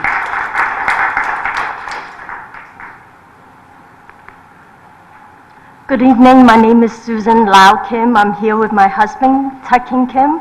We just purchased a home at 239 Stillson Road a month ago. So I just want to be a living, standing example to say that it was a long search to find a dream home for our 2 young daughters, 5 years old and 3.5. If we knew this development would be approved and going up, I would say we would not be have purchased that home. So you can do all your market research and reports about home values. I'm a living example and proof to say I would not have purchased the home if this development would have went up. The reason why we looked in Fairfield is because I just want to read 2 reasons. Actually, this is from the website. about Fairfield, the town of Fairfield, Connecticut. The first reason is stated here. Fairfield, Connecticut is a charming and vibrant town. Family-oriented Fairfield also has top-notch, high-performing public schools with rich academic programs. We came here because of my two children, because of this description, for the family community that Fairfield represents. We're moving from Norwalk, Connecticut, and there's a lot of different developments like this in Norwalk. We didn't come to Fairfield because expecting these types of developments. The other point I just want to quickly make is there's a lot of studies may be done for the traffic just near the facility. I think in terms of considering the community and the traffic, you don't just drive down one street, right? You drive in the radius.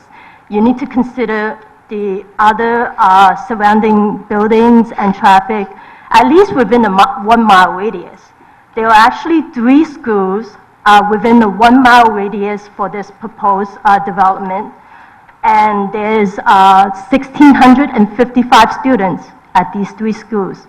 Osborne Hill, which is 0.3 miles away, Fairfield Woods, which is 0.8 miles away, and also Jennings, because I'm actually on the other side of Black Rock Turnpike, but the traffic affects my area as well. Jennings is about 0.8 miles away. As well, there's a library, Fairfield Woods Library, which is 0.6 miles away.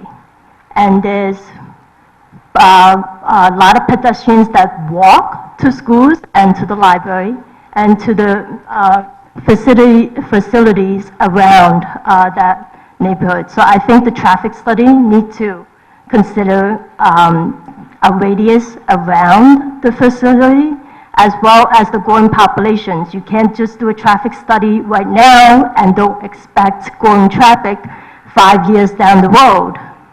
There's going to be an increase of traffic. So I just ask the commission to consider these factors. And my personal example, I strongly oppose this development at this particular location at Stillson Road, and I urge you to reject this. Thank you. Thank you very much. Thank you.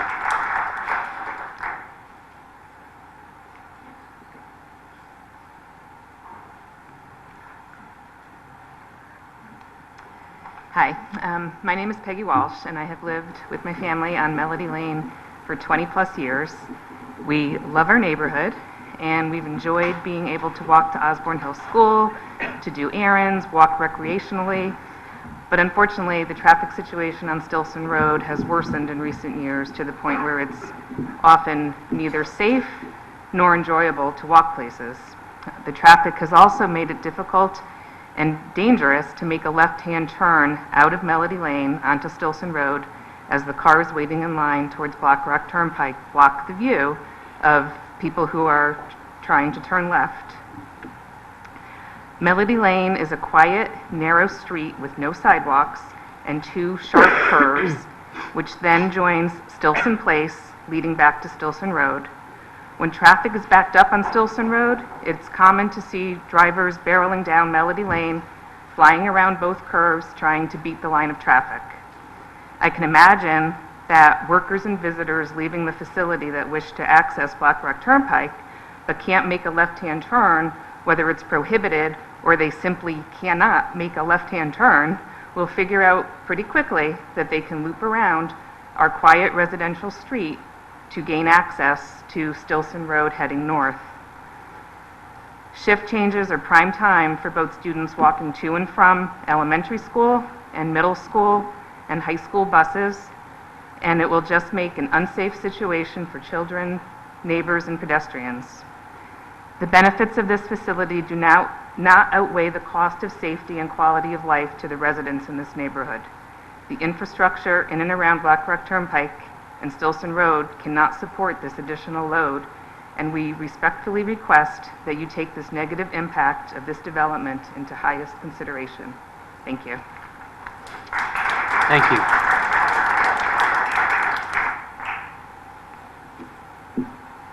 Good evening, I'm John Damato. My wife and I live on 34 Melody Lane. I'll be brief. Again, appreciate your time for listening to everybody and appreciate everybody's comments. And I wasn't going to come up, but I figured it has to be overstated to really about the harmony of the neighborhood. I live on 34 Melody Lane, right down the road from Peggy. And just to give some real life examples, this morning my wife and I were leaving for work, and it's about 10 after 8 or so. My wife had left and came back and said that she saw a dog that had been roaming on Melody Lane and was heading towards Stillson. So this is a dog, not even children, so I can't, or adults walking, whereas Peggy said how dangerous and scary this road has become.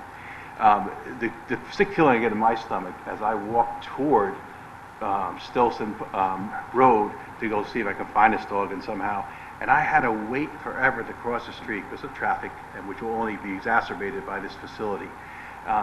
And it's then when I crossed the street, wasn't able to find the dog, but even trying to come back, I had to wait there like you couldn't believe. And I just thought about the hearing tonight and said, geez, it can't be overstated how, if all the members of the board can appreciate your time, and I'm not sure where you live in Fairfield, but and the snapshot in terms of a traffic study really doesn't tell the full picture of the harmony of this neighborhood that have and is already getting worse.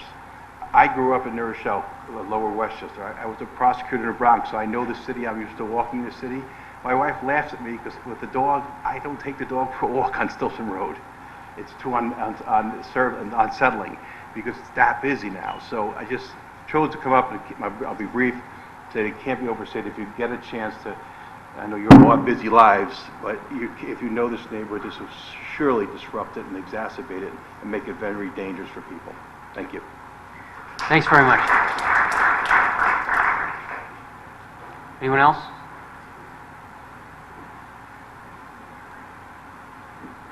Good evening, Alex Durrell, 64 Woodcrest Road, RTM member, District 3. Like other RTM member Bill Gerber, it's not our district. However, we're very close to it.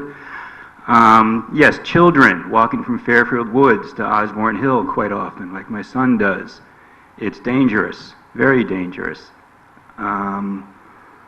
It doesn't really make sense to have so much traffic added to that area. My district also includes the area that was 830 G'd in on Moritz Place. Anecdotally, from where I live, really between the hours of 3 and 6, you're nuts if you're going to go on Stillson Road, the cross, to say to go to Fairfield Woods Library. I'll just go on Burroughs. Geographically, it's longer, but it makes common sense. And I would hope that you would use common sense also in realizing that this is not something that fits for the children or for the property values. And I'm going to invoke personal privilege by saying I think former First Selectman Jackie Durrell would be rolling over in her grave if she knew stuff like this was going on in our town. Thank you. Thank you. Thanks very much. Any other members of the public wish to be heard?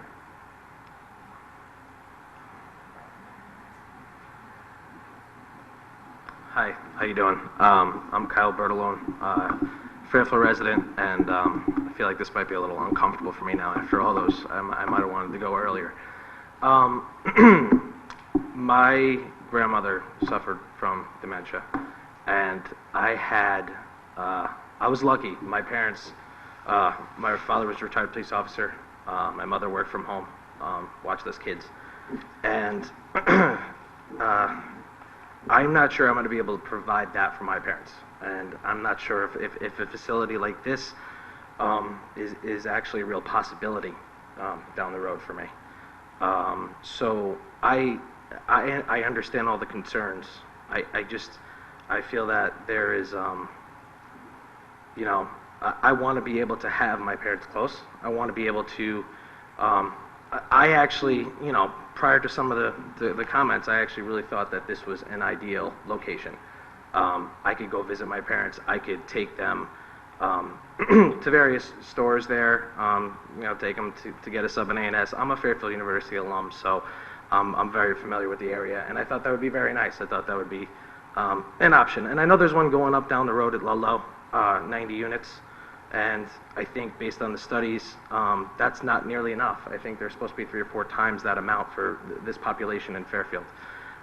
So I understand it's not popular in the room tonight, but speaking of from a level of, from experience, I think this would be a really great thing for the town of Fairfield, a really great asset, and I guess thank you for your time. I appreciate it.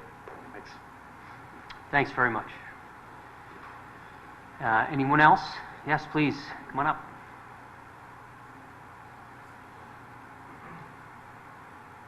I wasn't going to speak, but I'm Jay Braun. We own 427 Stillson Road with my husband Thomas Braun. My husband mainly sits in his office and see patients, but since I help with a lot of stuff at the office, I'm in and out of that driveway maybe sometimes a dozen times a day. We purchased that building about 10 years ago, and one of the applicant mentioned about taking only left turn. I've been taking only right turn almost 10 years because I live south of the Stillson Road, and it's impossible to go through that two-lane traffic. So I take a right turn and I go through up the Black Rock Turnpike, make a big loop to go down to the south end of the Stillson Road. And if I have to go down for a hurry to take a left, I feel like I'm taking my life on the road. The size of the building, we thought we bought a big building, which is 21,000 square foot, but this is 64,000 square foot. It's 3 times as big as our building, I can imagine. And the parking lot, we have almost 100 or 90, and it's barely enough or not enough. And they only have a 50 parking space, I think I understand. And so traffic, parking, and also environmentally, due respect with all our good engineers, I don't think they do as good as our Mother Nature does better. We also moved to next to our in-laws, the elderly parents. They do take up a lot of parking spaces and a lot of traffic. And they're approaching 90, and they have a lot of medical cares and our attentions. And they have all kinds of people coming in from blood work, drugs, and therapies, and the health cares, and the nurses, and of course, whoever extra relatives come and visit almost every week. And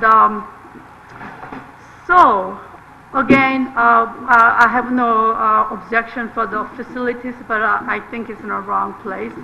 And I'm also a realtor. If you look at the advertisement of commercial space, there's no shortage of spaces. It's just in a wrong place. Thank you very much. Thank you very much. Are any other members of the public that wish to be heard?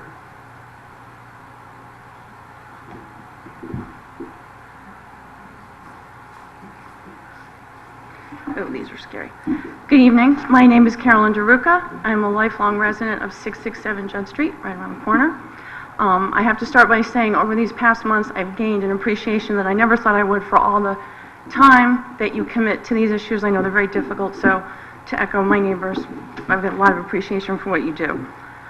I come at this from the perspective of the presentation, that this is empty land that's up for grabs, and that someone has a much better use for this than is currently there. This isn't property similar to Maplewood in Southport, where 20 to 30 acres were waiting. Over decades, obviously that was going to become something. There's going to be public access set aside and trails. This isn't Benchmark, which is essentially an expansion of the facility behind Carlton. There's land there, it's a fit, there's another nursing service they're going to provide. This isn't Stratfield Road, where for decades we've had a building there that's not a residence. This particular proposal is none of those. These have been 4 single-family houses for decades. And with all due respect, if this were a slam dunk, as Mr. Hollister refers to this, by law this should be approved, then they would have purchased the properties, they would have walked in, obtained a building permit, and everything would have started. They know there's a process for this. They know there's something in place for all of these public hearings, for all the reasons that my neighbors have so eloquently elaborated on. It's very disheartening to see this referred to in the manual and also in part of the presentation as a 4-acre parcel. It's not. It's, as you're well aware, it's 4 single-family parcels. In addition, the language in this presentation is disheartening at best and really disturbing at worst, that the neighbors should take care to realize something much worse could happen here. This is the quietest, least intrusive. That doesn't sound like, it just doesn't, it's not a positive, the language is just really very disturbing. This is happening because a company came in and contacted these neighbors, made a proposal to say, we'd like to purchase these. So, in the context of that, this is really tough for a neighborhood to swallow, to understand, in the case of the Gormans, there's 6 houses on one side, 7 on another, they buy this house 25 years ago. Why would they ever think in the middle of 12 to 14 houses, one day they would be living next to 60,000 square feet, and generators and parking lots and light poles? I mean, to give this some context, Whole Foods, which I'm sure everyone is, frequents, is 44,000 square feet. This is 60 plus. In terms of sheer bulk and magnitude, this is a tremendous structure being proposed. I don't want to belabor the point of traffic, which I think everybody spoke so well about, but this is, anybody on Judd Street, on Mayfair, on Stillson, from my kitchen window, it's blocked. It's constantly blocked. Senator Tony Wong spoke about it. It's almost impossible to get out of. And when we hear things like only 5 to 6 more cars would be added, that's the difference of a block. If the traffic stopped at Stillson Place, if there's 5 or 6 more cars, well, now you're back to Melody. If there's 5 or 6 more cars, now you're back to Judd. The intersection at Pansy is double parked twice a day for the schools. Fairfield Woods, as one of my neighbors alluded, there's a tremendous amount of foot traffic coming out of there. I find it really unnerving, frankly, that a road that's considered near failing, which I understand all the engineers say that's acceptable, we as a neighborhood don't find a near failing road an acceptable location for an enormous facility. And this is, my grandmother was in an assisted living, and it's devastating. In my family, I would say it's the worst illness my family's ever gone through. But that facility had a fairly high level of family involvement, and Bridges really prides themselves on that. The musical programs, the concerts, I have friends who have a family member up in Trumbull. He gets guitar lessons. This stuff doesn't happen in a vacuum. They welcome high family participation. I don't think these folks are taking a bus or arriving by hovercraft. I mean, it's just to the point of traffic. To say that there won't be a high enough number of cars to impact the local conditions is just impossible to believe. And this isn't local traffic. This is the artery from one side of town to the other. I'm sure everyone remembers in 2015 when the accident shut down 95 for 4 hours to get everybody up to Black Rock Turnpike and the Merritt. Everything came straight up Black Rock Turnpike to Stillson. It isn't just local traffic. It's heavy-duty commuter traffic.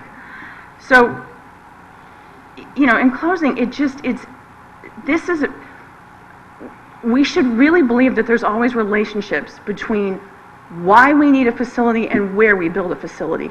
The relationship to these 4 pieces of land and this facility, it isn't a good match. It isn't a good fit at all. I mean, I find it very hard to believe that with these really extensive research and development teams, that a near failing road to buy out 4 individual property owners and try and cobble together a piece of land, that's the best option.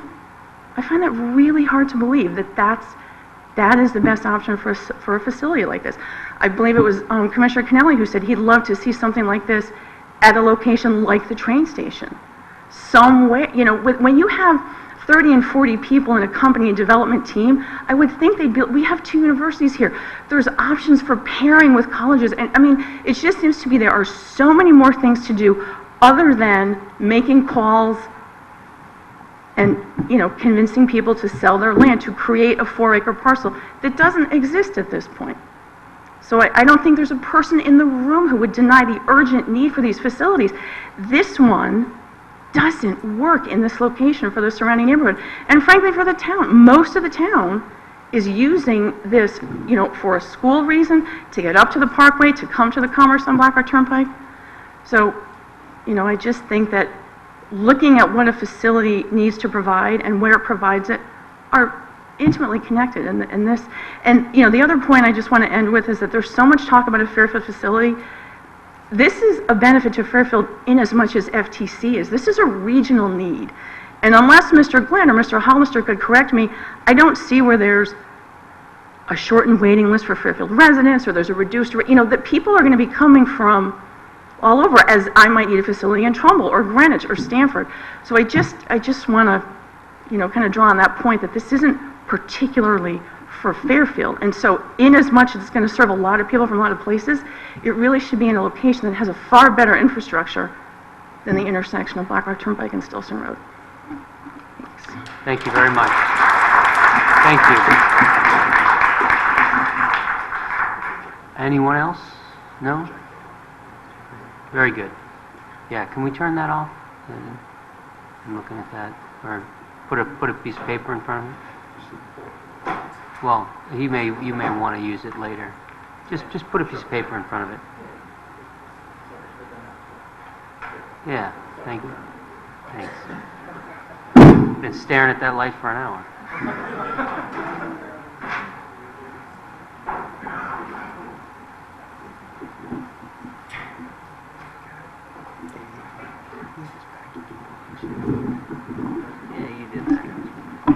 Good evening, Mr. Chairman, members of the Commission, staff. My name is Joel Green. I practice law in Bridgeport with the law offices of Green and Gross. I am a resident of Fairfield, living at 52 Stoneleigh Road. It is my pleasure to appear before you this evening on behalf of Michael and Loretta Gorman, who live at 502 Stillson Road. And as you've seen from the materials, Mr. and Mrs. Gorman live in the property that directly abuts the properties that are the subject of this application. I'm going to shorten my presentation tonight, but I want to, in view of the many thoughtful comments that were made, I am really struck by the number of folks who came out and addressed this commission over the nights of this hearing. And this comes on the heels of Moritz Place, and it comes on the heels of Stratfield Road. And attendance in the NFL may have been down this year, but I have the sense that attendance at P&Z was way up. And I think it's because there is a general sense and a genuine sense in the community that I think there's real concern for neighborhoods in Fairfield, and I think that citizens are really concerned about the impact of development on quality of life in our neighborhoods. And I was struck by the comments of this commission, and I know that you're sensitive to those comments, to those concerns based on the comments that you made on Stratfield Road. I understood the difficult decision that you had on Moritz Place, and I heard your comments, and this commission is genuinely focused on neighborhood concerns. And with this development, you have ND Acquisitions, which is a commercial developer that basically wants to come in and build a massive building and turn over its operation to Epoch, which apparently is a national operator of these facilities. I don't know specifically whether it's a lease or a contract or how it works. But make no mistake about it, this is a massive commercial development. And these are the kinds of neighborhoods that genuinely need the protection in our town. These are sort of the boundary neighborhoods. It's that edge between residential use and commercial use. And one thing we have learned tonight and at the past hearings is that this is a neighborhood. And I've learned a great deal over the course of this application. All of us drive through this intersection a gazillion times a year. I drive through there probably every day. And up till 6 months ago, I would have said, first of all, that Stillson Road is basically level from Fairfield Woods Middle School to Osborne Hill, and it's not, it's a hill. I would have said as I go by, you know, there's some houses here, but it's largely commercial. Well, it's really residential, and you heard about neighbors. This is about neighborhoods, and you heard about people talking about their kids walking to school. We heard about Halloween at some point from someone. We heard this is a genuine neighborhood. This is a neighborhood that has come together. This is where people live. And under the zoning regulations, this is not a permitted as of right use. It's a permitted use subject to a special exception. And I know that you're well aware of the standards, but among those standards are obviously the traffic concerns, and we're going to get into that momentarily, and I'm going to try to move along to that. There's concern about the character of the neighborhood. There's concern about property values.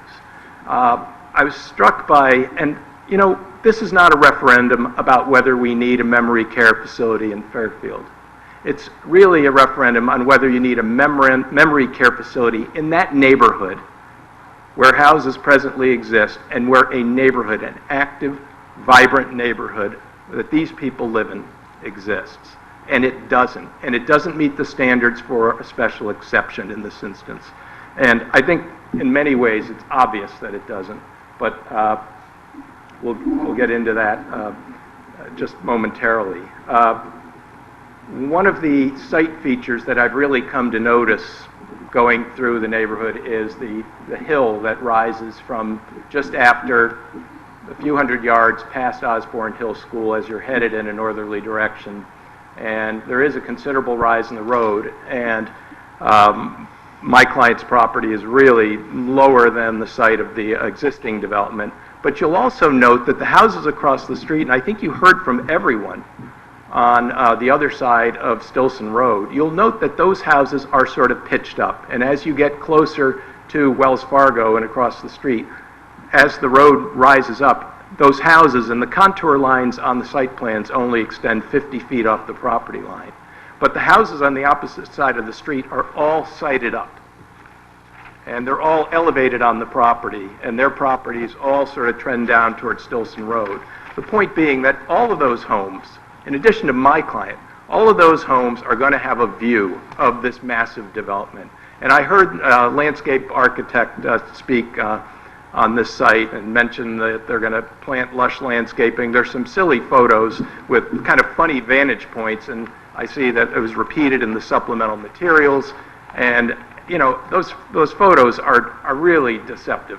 And it really depends on the vantage point that they're taken from. But I can assure you that everyone in that neighborhood is going to be looking at a massive, massive development. I do have some exhibits that I'd like to hand out just to show the massing of the development.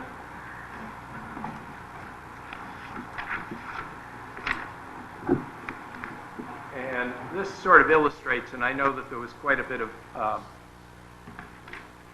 description of this by many folks who appeared before you.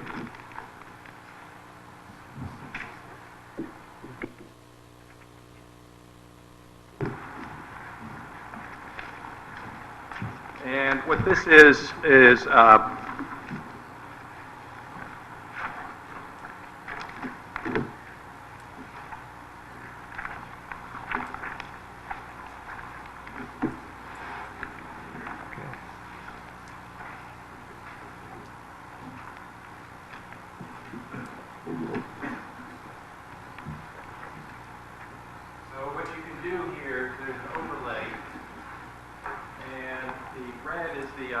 development. You can line up the acetate with the site plan, and you will see that it just illustrates how massively the property is being developed. You're going to have to orient us as to where and how to overlay this onto the map.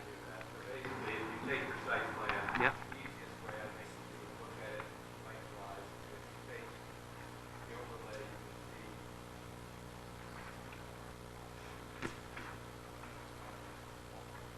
you line up Stillson Road basically.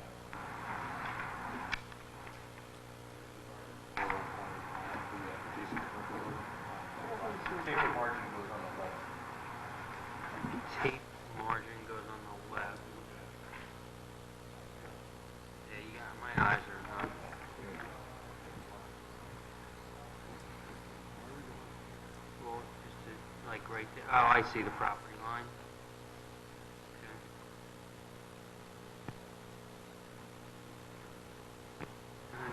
Okay. So the homes, the black The square. black squares are existing structures, are the existing homes that exist on the site. The red overlay shows you how the proposed development uses such a massive amount of the site and a massing of a building. Okay. Okay. It's easiest to line up the property lines. Parking spaces. Yep. Thank you. Did you see how long?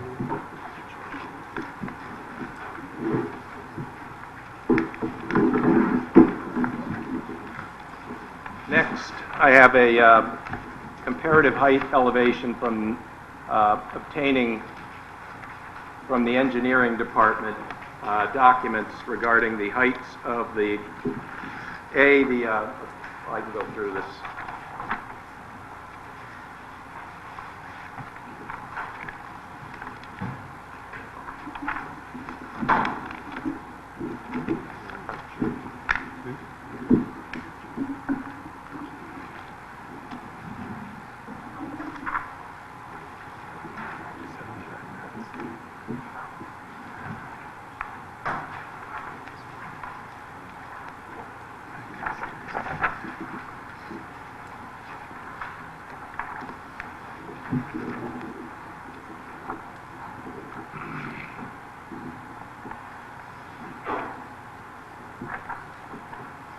So obtaining data from the engineering department, and they were able to scale the roof peak of each of the homes involved. At present, 430 Stillson Road, which is the other Dolan property, or the property closest to Black Rock Turnpike, the ground elevation of that structure is at 154 feet.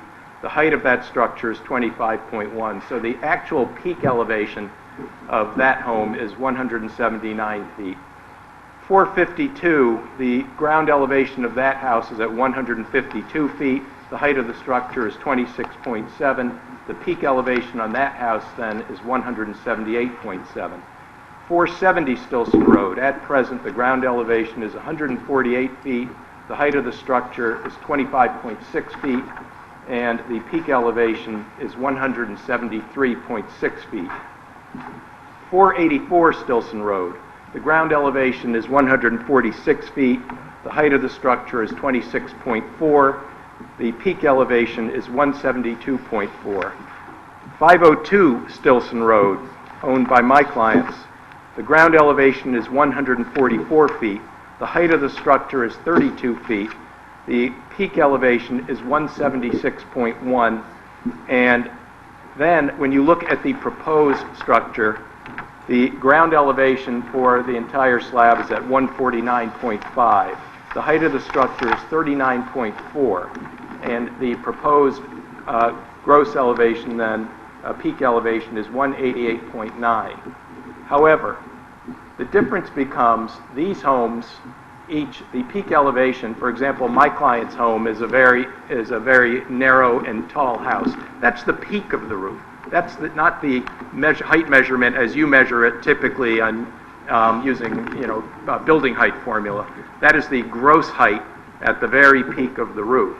So what that means is while my client's peak elevation is 176.1, the reality is that from their second floor, and by the way, the difference, as you can see, is 13 feet between the top of their roof and the top of this structure. But the difference is, really, they're going to be on the second floor of this structure, perhaps 15 feet lower than that.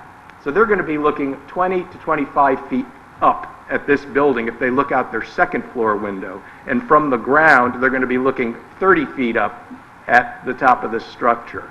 So when the applicant offers that drawing that is to the south down Stillson Road and shows my client's house and then looking up and there's some trees with leaves on it and they show the structure, that is just a sleight of hand and deception, because the reality is this is a massive, massive structure. And by the way, when the leaves are off the trees, My client isn't looking at the house next door. Why My- do you say that? Because of the elevation? Is that what you're Yes, saying? it's taken from, and you can, if you look on the site plan, you can see down Stillson Road that it's a much lower elevation, and having driven there, it's extreme to me now when you're driving up towards Black Rock Turnpike on Stillson.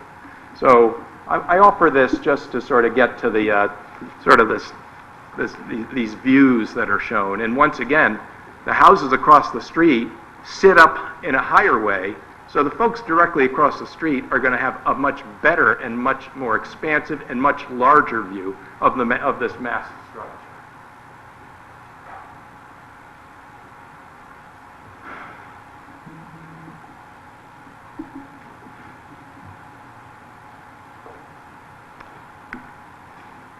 I'd like to offer just, I talked about how this neighborhood is on the border and boundary of a commercial zone. I just want to put in the record an excerpt from the town plan of conservation and development that you just adopted a few months ago. And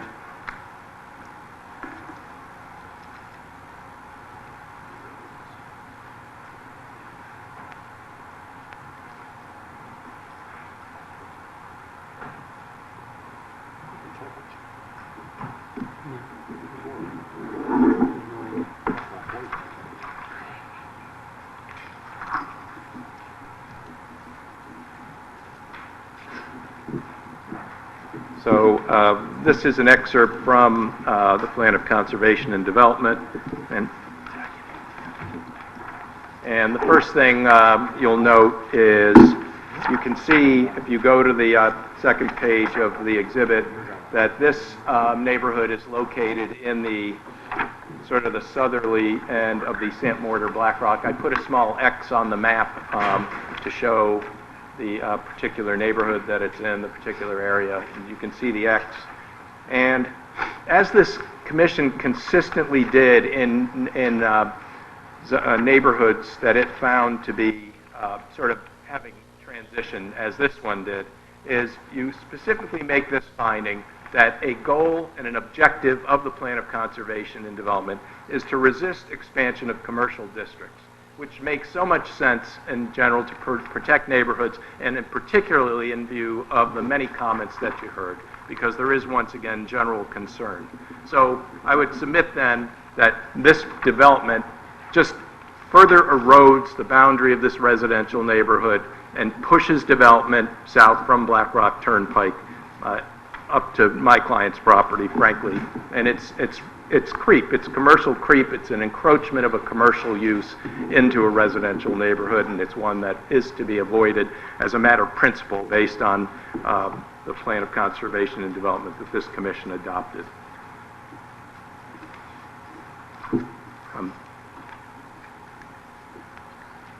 So with these concerns and with the concerns, and we will get to traffic shortly, but it's also our position that this development would have a negative impact on property values in the neighborhood. And Peter Vimini is here this evening. Peter, and I'm going to introduce him at this point, and I am trying to move quickly so we can finish this tonight, so I'm going to just turn it over to him directly.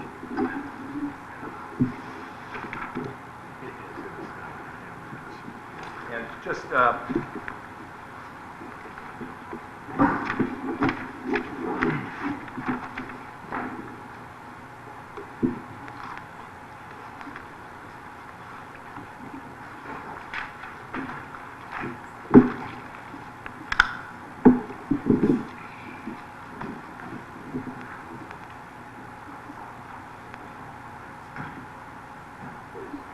Good evening, Mr. Chairman, members of the Commission, ladies and gentlemen of the audience. My name is Peter Vimini. I'm a real estate appraiser. I have the MAI designation offered by the Appraisal Institute for the valuation of real property.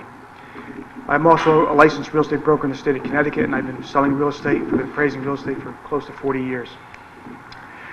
My offices are at 1057 Broad Street in Bridgeport, Connecticut, and I was asked by Attorney Green to look at this proposed development and how its impact on the neighboring property owned by the Gormans at 502 Stillson Road in Fairfield, Connecticut. I'll save some time because I know that the Commission is has full working knowledge of the neighborhood and the proposed development. You've been here for 2 evenings already. This will be our third. I will tell you one thing, though, that knowing the neighborhood, being a Fairfield resident, former Fairfield resident,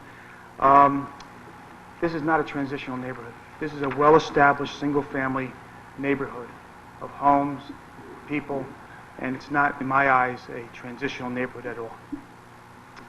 One of the factors that I'd like to address in my report is a building height. When I looked at the building plans, I did notice that there's an elevation difference between the proposed property, and the Gorman's home at 502. There's about a 1 foot to 3 foot difference.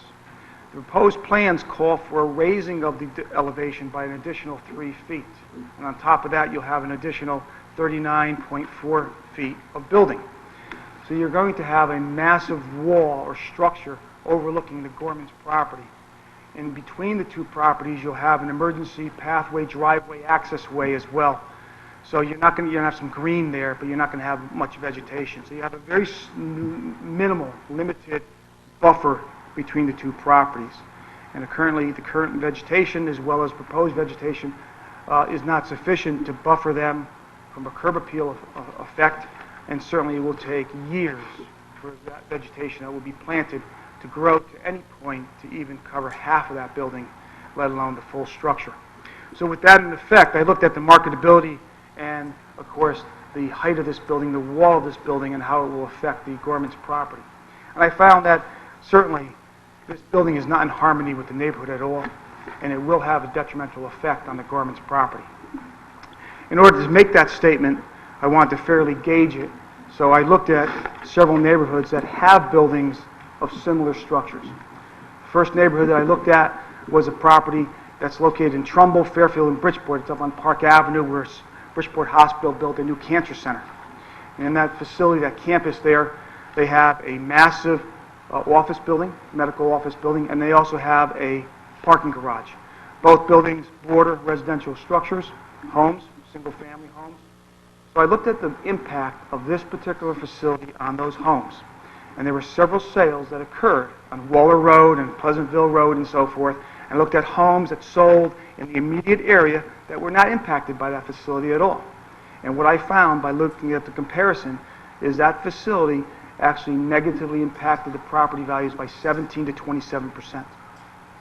I looked at another area in town of Trumbull, Connecticut, on Reservoir Avenue, Mayfair, and so forth, where there's some other institutional uses and such. And in that particular neighborhood, I found that the impact was even greater, was 50%. Clearly, the use that's being proposed, the size of the structure, the impact that structure will have on the surrounding properties, it will in fact have a negative impact, clearly, by market data that's presented, but not only by myself, but also I think by the proponent's appraiser. He used the same area, Reservoir Avenue, and found a 5.6% negative impact as well. So I think we're in unison on that this will have a negative impact on value. Who found a negative 5.6%? If you look at the proposal, the appraiser that was hired by the applicant, his first report, he used the Reservoir Avenue area as well. And in that analysis, he found I think it was 5.67 negative effect on property value. On the Waller Road property in that area with the parking garage, it was 17 to 27%. Clearly, there's an impact, without question. It's undisputed. So in closing with my comments tonight, I will just have to tell you that the proposed use is not in harmony with the neighborhood, residential neighborhood, as well as it will have a negative impact on property values. I thank you for your time. I'm here for questions if you have any. Thank you. Does anyone have any questions for Mr. Benson? It's all in the appendix of my report. Yes, he can. Yes. You'd like to ask him a few questions? Yeah. Mr. Vimini, my first questions are, when were you retained and when did you provide your written report to Attorney Green? I was retained last month and I provided a report last Friday. And do you know why the report was not turned over to us prior to tonight? I do not know. No, looking at Attorney your- Green, you let him, he's entitled to examine the witness. These are relevant questions. Mr. Vimini, I'm looking at the last page of your text. That would be page number 4. At the top, you say, in conclusion, the proposed use will diminish the value of the adjoining property known as 502 Stillson Road. Is there anywhere in your report where you have put a dollar value on the amount of diminution of 502 Stillson Road when it is situated next to a fully completed and stabilized community as ND proposes? Is that in your report? No, it's not necessary. The diminution of value is by percentage. So it shows, so there's no need to actually value the property at 502 Stillson Road. It's actually the diminution of value that the proposed use has on neighboring property values. That's the purpose of the analysis. What is the value, what is your opinion of the value of 502 Stillson Road with and without the facility that's proposed next to it? In dollar amount, use a calculator if you need to. I don't need to. I could clearly tell the commission that based on the Waller Road properties, the diminution of value is between 17 and 27%. I feel that the Gorman's property at 502 Stillson Road would be impacted in that range as well.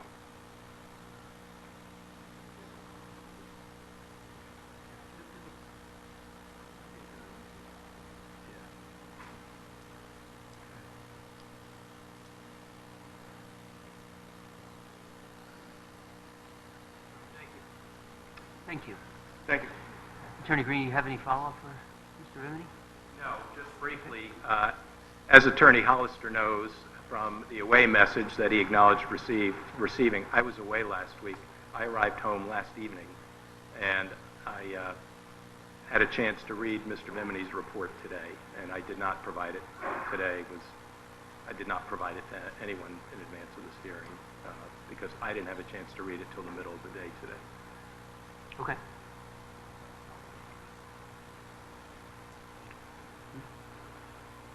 I'm not taking issue with it.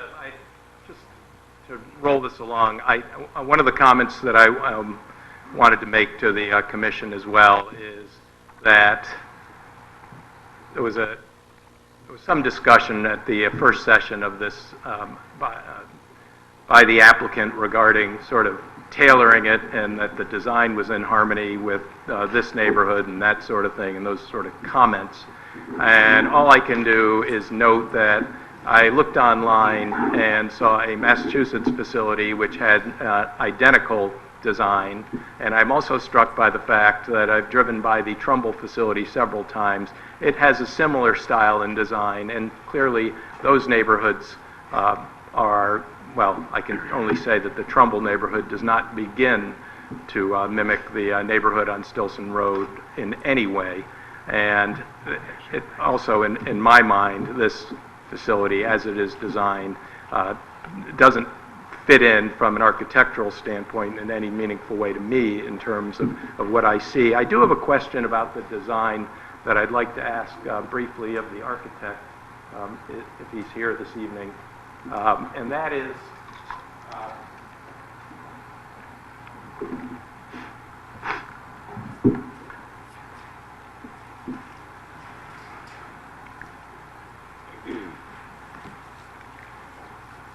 I hope that the applicant put forward tonight, but we're going to have to use this drawing. I'm referring to page L100, and my question, maybe if you come forward. Yeah. But can you just ask the question? Well, there's a site design that's noted as drip strip typical, and I'm curious about the dimensioning around the building. And there's this, if you're looking at L100, there appears to be this border boundary around the property, and I'm not quite sure. Around the building. I'm sorry, around the building. Around the building. Okay, so I'm curious as to what, just describe what that feature is. could you just state your name so that for the record we're all clear? So Attorney Green is asking a question of the architect. My name is Theo Kinnemans. I'm a landscape architect. I am a principal with Stantec Consulting. Drip strip is a strip of typically it's a river stone, washed river stone, about 2 to 3 feet, depending on what the roof overhang is, right up against the building, and it's just a strip where when there is drips from the roof coming down, so that we don't have splatter of mulch all over the all over the building, so it's just regular washed river stone. So That's on the nice. ground, On adjacent to on the ground, foundation. abutting the building is just a stone. Right. And it has a metal edge that contains it, and it's just like almost like a plinth. Right. Stone bed.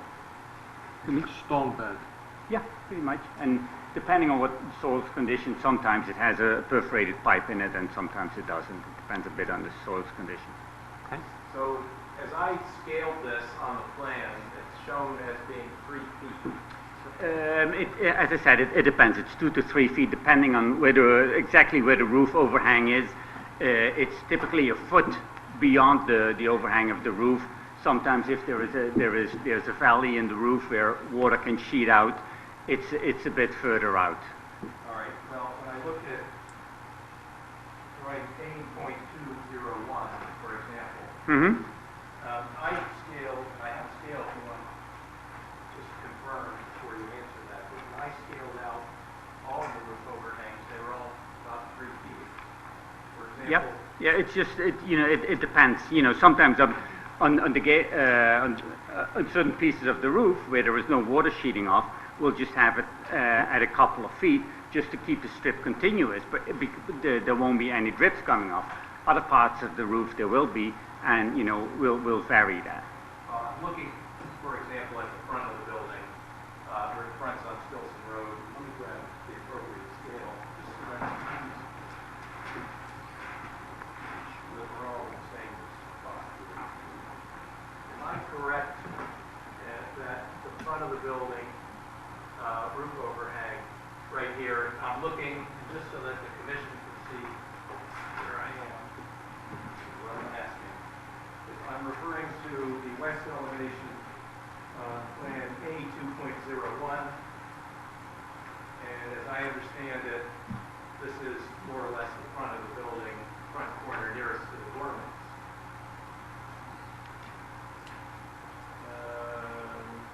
Another jump. And when I scale this, and you can confirm it, this is a 3-foot overhang here. Sure, sure. And so that drip, and also scale that at 3 feet. Would you ordinarily have made that, say, 5 feet extra? No, because the water will sheet to the front, won't sheet off to the side because it's a hip roof. Okay, but when I So scale... it won't be sheeting in the dormer's direction, if that's what you're asking, because the roof goes in the other direction. Well, but when I scale the side roof, it's 3 feet as well there. Is that, the overhang is 3 feet. Yeah, could well be, yeah. Well, do you want to measure it, or? It's 3 feet. All right. So I think, if I may, Attorney Green, your point is that there will be this layer of stone at the footing of the building that's going to extend beyond the overhang of the building. And the architect's point is that the water's not going to sheet in the direction of the Gormans because the roof is sloped to the opposite directions, and so there might be a stone bed at the footing, but there will be no water coming off the building in that direction. And in this case, that would be more decorative and just provide a little edge between the lawn and the building. Right. Just Okay. All right. Do I understand the You do. situation? Okay, Yeah, I just very wanted good. to establish that on the overhangs and the, Okay. and whatever that structure is called. So, okay, at this point, I would like to introduce Mr. Gorman, and what we're going to do is just, he'll talk about the harmony with the neighborhood character, and we're going to try to move out of that section and get to traffic quickly.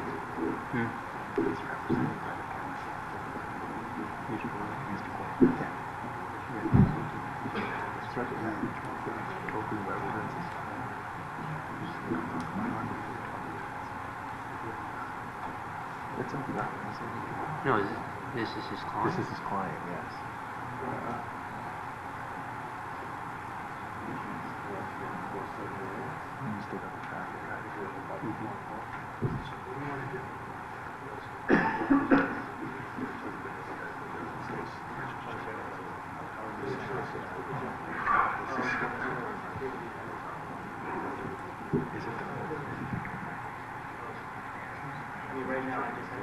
Okay,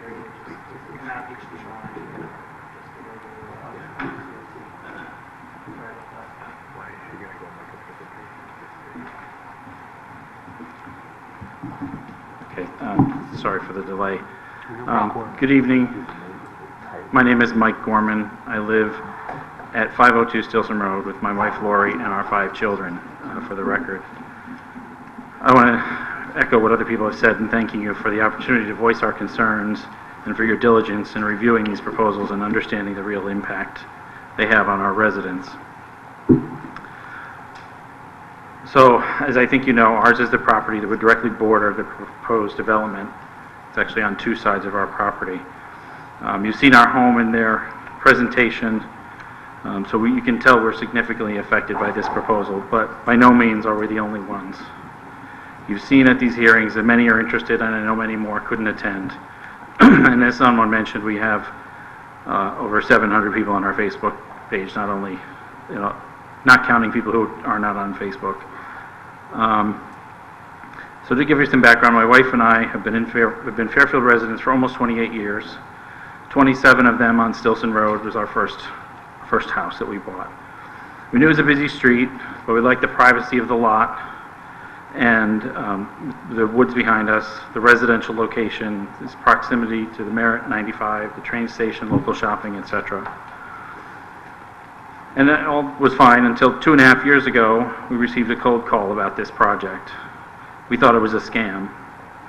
Later, we learned that our neighbors met with the developers and were considering selling. So we were left with the choice of potentially living next to this facility or leaving our home.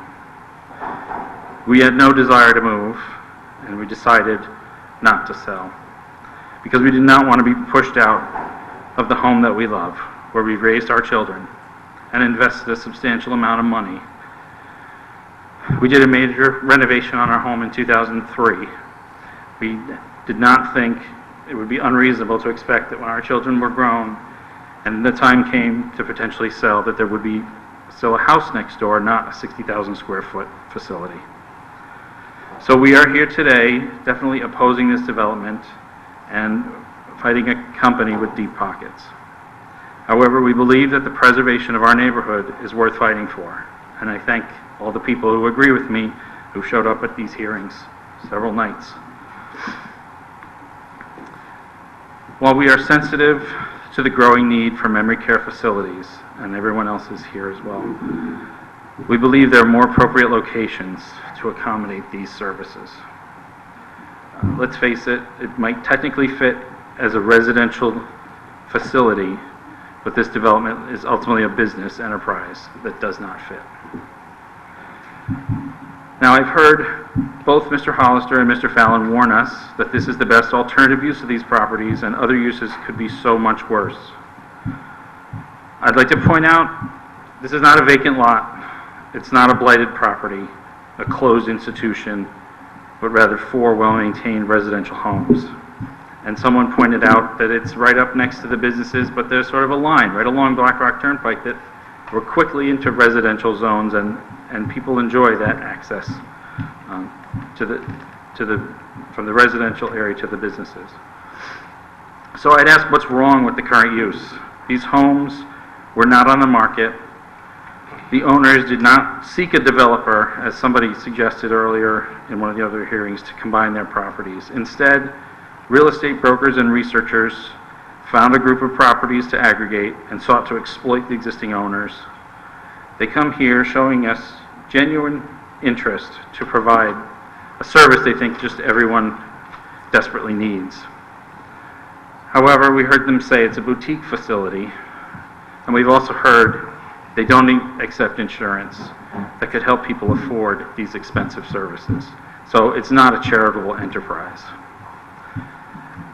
I also take offense when our neighborhood is labeled as transitional or marginal, or if I apologize if I have the wrong terms that I've heard, because it doesn't feel that way to us. Instead, I think of the neighborhood as desirable, where you can walk to the amenities, but still have a backyard. And the transition that I've noticed in this area is several homeowners and builders have come in, bought properties, and refurbished and improved the properties in the area. Now, regarding the zoning regulations relating to the special exception, this development is clearly a for-profit business, and we contend that it is not in harmony with the neighborhood. We feel that it will hinder and discourage appropriate development and use of the adjacent property and impair the property values. People have said this, and I think you can think about it. Would you rather live next door to a single-family home or a 60,000 square foot facility? I know what I prefer. Some comparable projects they quote for real estate impact are different in the fact that most of the land was unoccupied or was already in institutional use. For example, in Norwalk, the Maplewood facility on Strawberry Hill site was a school. So people who were next to that were next to a school, not next to residential neighborhood homes. Bridges in Trumbull, Mayfair, and Autumn Lake are not located so close to single-family homes, but are bordered by businesses, highways, ball fields, etc. Bridges in Norwalk that's under construction was mostly vacant land and is being, I can see certainly an improvement in that area. Now, I know, and I think people have said this in the room, this intersection and the surrounding streets are very sensitive to disruption, and I don't think the streets can handle this additional traffic of staff, visitors, doctors, delivery trucks, emergency vehicles, etc. We think this location is very different than other sites from a traffic perspective because it is so close to shopping and restaurants, and the location between highways where visitors can stop by on their way to and from work. We've learned that the bridges in Trumbull, they encourage visitors to come and eat meals with their patients, and that's included with the fees. Therefore, cars will be arriving at rush hour and competing with traffic from the little pub. In addition, the staff can easily run an errand after their shift and end up leaving during the peak times. It's not necessarily going to stick with the people leaving right at the shift time that they say. And I think that studies from other locations without that proximity in mind are not going to provide accurate information for this site. So from my understanding, these are key requirements of the special exception regulations that are not met here. Some other things that I'd like to point out, certainly about the size of the proposal. These 4 properties add up to 3.95 acres on town records, but somehow the surveyor that they've hired finds it adds up to 4.27 acres, which is above the magic 4-acre number. I've asked several times about this and have received no answer as to whose property is wrongly measured on those records.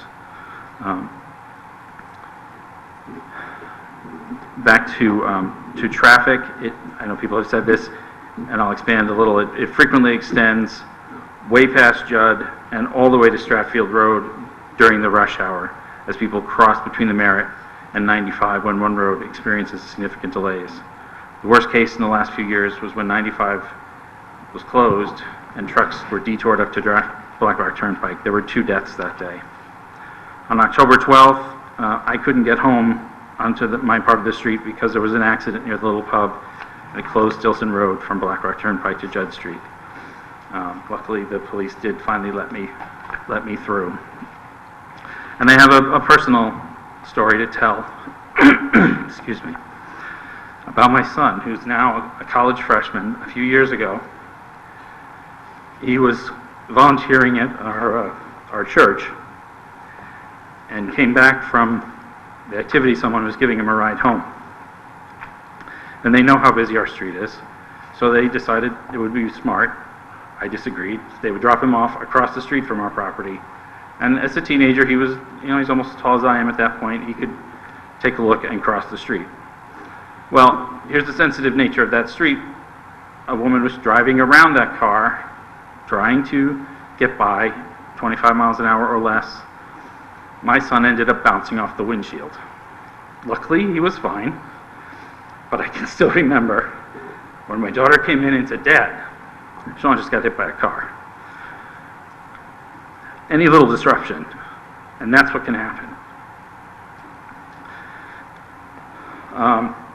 They contend there will be little traffic, but you look at some of their promotional materials, And you see they run programs all day long, they encourage visitors, doctors, therapists, and all this, so they kind of can't have it both ways in their analysis.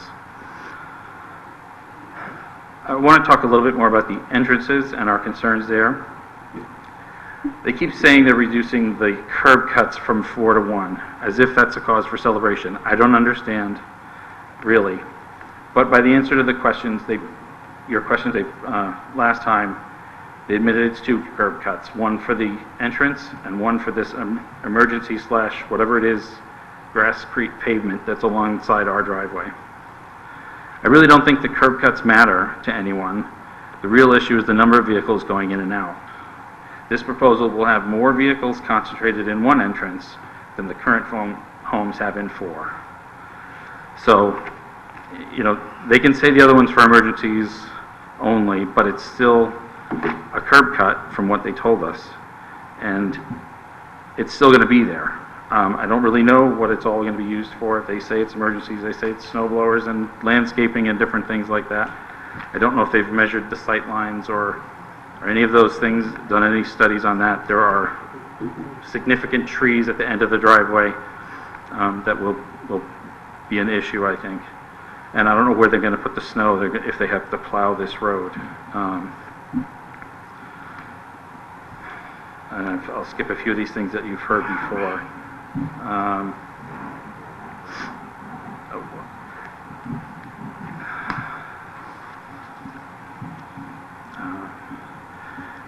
To talk about the right turn only proposal coming out of this facility, it's just going to send people to the side streets, so they're going to drive a little past our house, or maybe not even to our house, and try to turn left onto Stillson Place, Melody Lane. If they can't make it there, they'll go to Judd Street or Mayfair, and they're going to block the traffic all the way back up in front of our house, going away from the facility.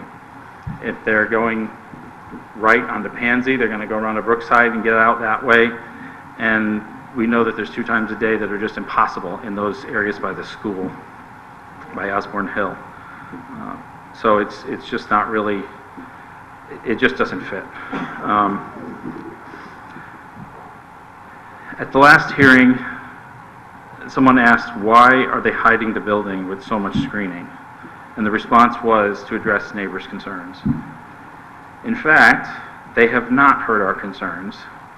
Instead, those are the concerns voiced at hearings for other proposals. I believe it's, in particular, the Stratfield Road site, where there was a lot of discussion about landscape screening. And in the end, that ended up not being approved. I have a lot of concern about the proposed screening. They want to keep some of the trees that are there that are actually very overgrown and are quite a pain. In fact, they droop over our driveway every time it rains or snows, and they further block our view up the street. And now they want to add more along the whole sidewalk. It's just, from our vantage point, it's going to be so much harder to see up that street as we want to turn left. So I hope nobody's proposing that we have a right turn only out of our driveway, although that's probably what we end up doing most of the time.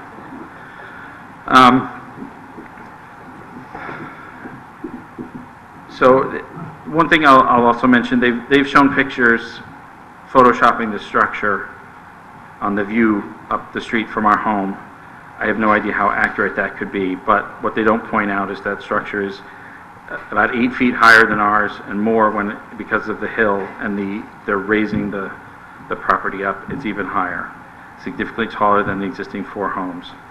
And what I would want to show you, what they're not showing, and I can, unfortunately, I wasn't able to project on the screen, but I'll pass out to you here.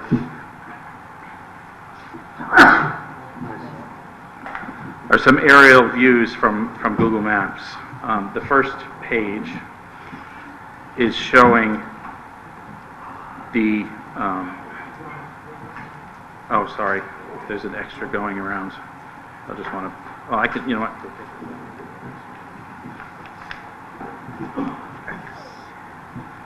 Is there an extra? Oh, is that? Okay. The first page is showing an aerial view of the 4 residences with the red arrows pointing at them. And then you can see that those are the house numbers. And then the blue arrows are 502 is my house and 520 are the neighbors. If you flip to the next page, I've superimposed their picture of the proposed development so you can get the view of the scale from an aerial view. Again, you see 502 and 520, you can barely see the houses, and you'll note that the corner of the building, the commercial building and the road, I've lined up so that it's matched to scale as best I could. But you can just immediately see the size just dwarfing what's there right now. If you flip to the third page, that's a view of 3 of the 4 homes, the best I could get. It's 484, 470, and 452. And the next page is a view of the front of the building in Trumbull, which they say is basically exactly like what you would see next door to my property. The difference is this is up a hill. You see a big lawn. You see a lot of transition there you would not see in Fairfield. And just note that that's only half the building. The other half swings behind. The last page I'll just mention briefly is an aerial view of this, the Bridges facility in Trumbull. You can see it's surrounded by the Merritt Parkway on the other side, Route 8 and 25. There are businesses all around. The residences are way on the other side of the highway and further down to the south. So this is definitely showing a little something that they have not shown, an impact of what it looks like. They kind of cut off some of those corners, if you will.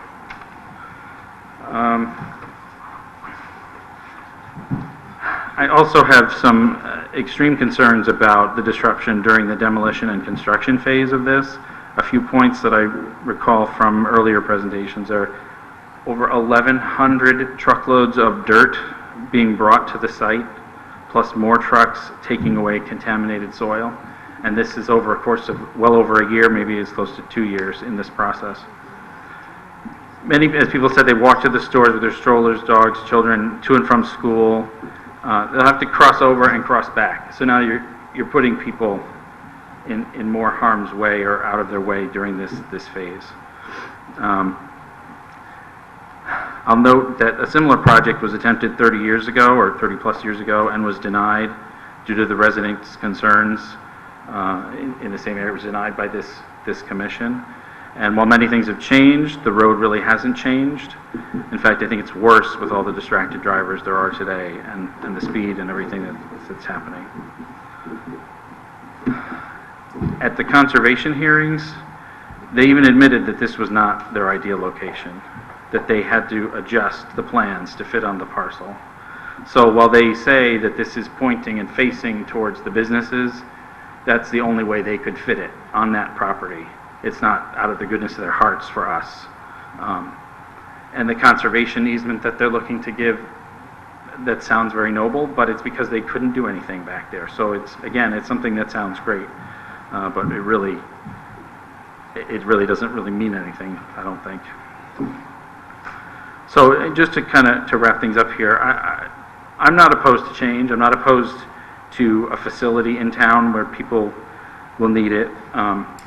I work at GE, and I've learned to adapt and thrive on change.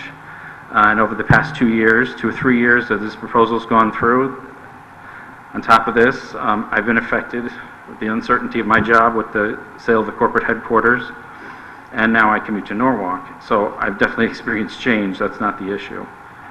I understand the transaction with GE has probably some tax ramifications, and I hope that that doesn't change the way the town views residential versus business properties.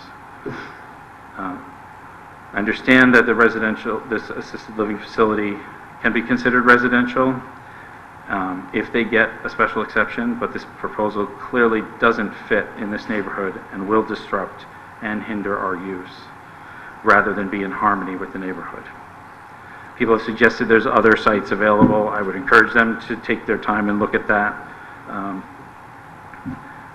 In the end, I just hope you'll agree that this facility does not fit on Stillson Road. You'll agree it will have a detrimental impact on our property, It's not in harmony with the neighborhood, creates safety concerns for many residents, not only of Fairfield, but the region. They come to Fairfield for all it has to offer.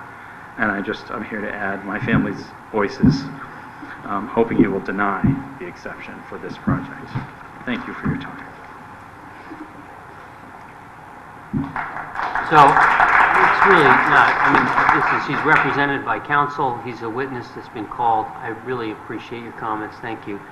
Attorney Green, we have a short time remaining before we need to conclude. How much do you think that you need for rebuttal? Very good. You have 15 minutes. Well, I'll call David Spear and we'll do our best.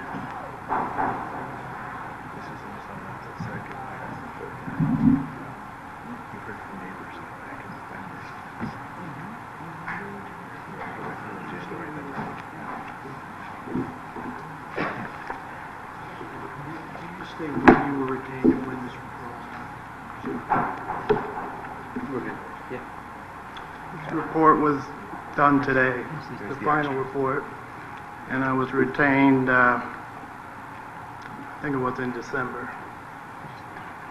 For the record, I'm sorry. Could you introduce yourself and then, yeah, for was the that on the record or off the record? For the record, my name is David Spear. I'm principal engineer with DLS Traffic, and we were retained to review the traffic aspects of this application. Attorney Hollister just asked me when we were retained, and when I wrote my report, I indicated December, I believe, was retained, and the report was finalized today. I just received his final submission materials today. Very good. Okay. Sure there is. We're not going to argue about this. There's okay? 6 sightline items.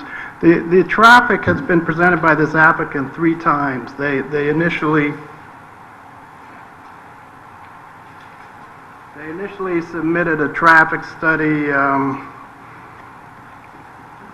dated August 5, 2016, and then the second hearing, they submitted a new package of information with, I believe, 11 tabs. They rewrote their traffic study, they did new counts, they did new speed studies, they did similar facility studies, they expanded their peak hours to include the shift change peaks and the roadway peaks. So they've spent a long time on traffic, and I wasn't able to go to the previous hearings, so I don't know what was actually presented or not. My comments that I just handed out will discuss what was submitted at the previous hearing with the new 11 tabs, and I'm just going to summarize since we're short on time here. I believe there are some significant traffic issues, and you can tell by the huge amount of traffic information that's been submitted and the discussion from the neighbors and the neighborhood. The real key issues are the sightline issue, which the applicant has gone through several iterations. They started out trying to do a creative 10-foot offset of the travel way, which is not in any engineering guideline. It's not part of the DOT guideline. Regardless of what the Mr. Engardia says, DOT does not accept 10 feet off the shoulder. Their current submission is more acceptable. They've gone to 15 feet off the shoulder line. My report includes an excerpt from the Highway Design Manual, which spells out exactly what the design standards are. Can you point that out?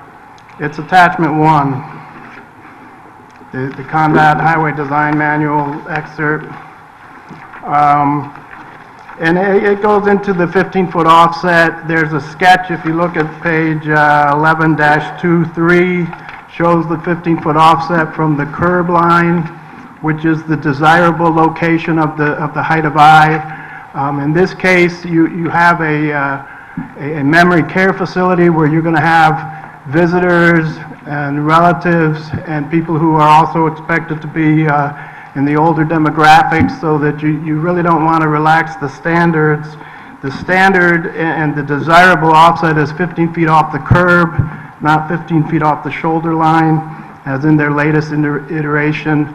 So they still, although they've come closer to providing the sight line, they still haven't done it.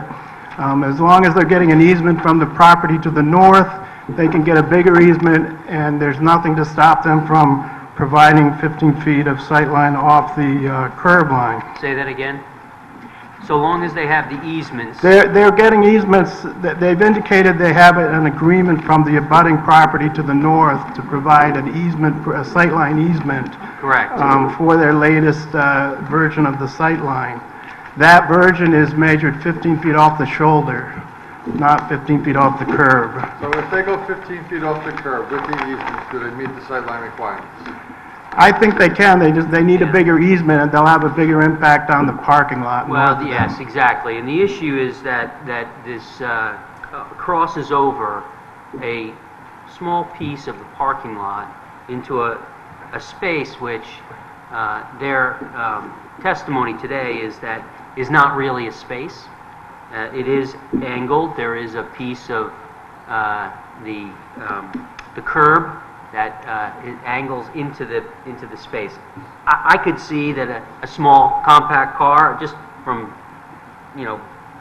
looking at it, right, a motorcycle, or a moped, or something could be parked there, a smart car, which could impact sightline.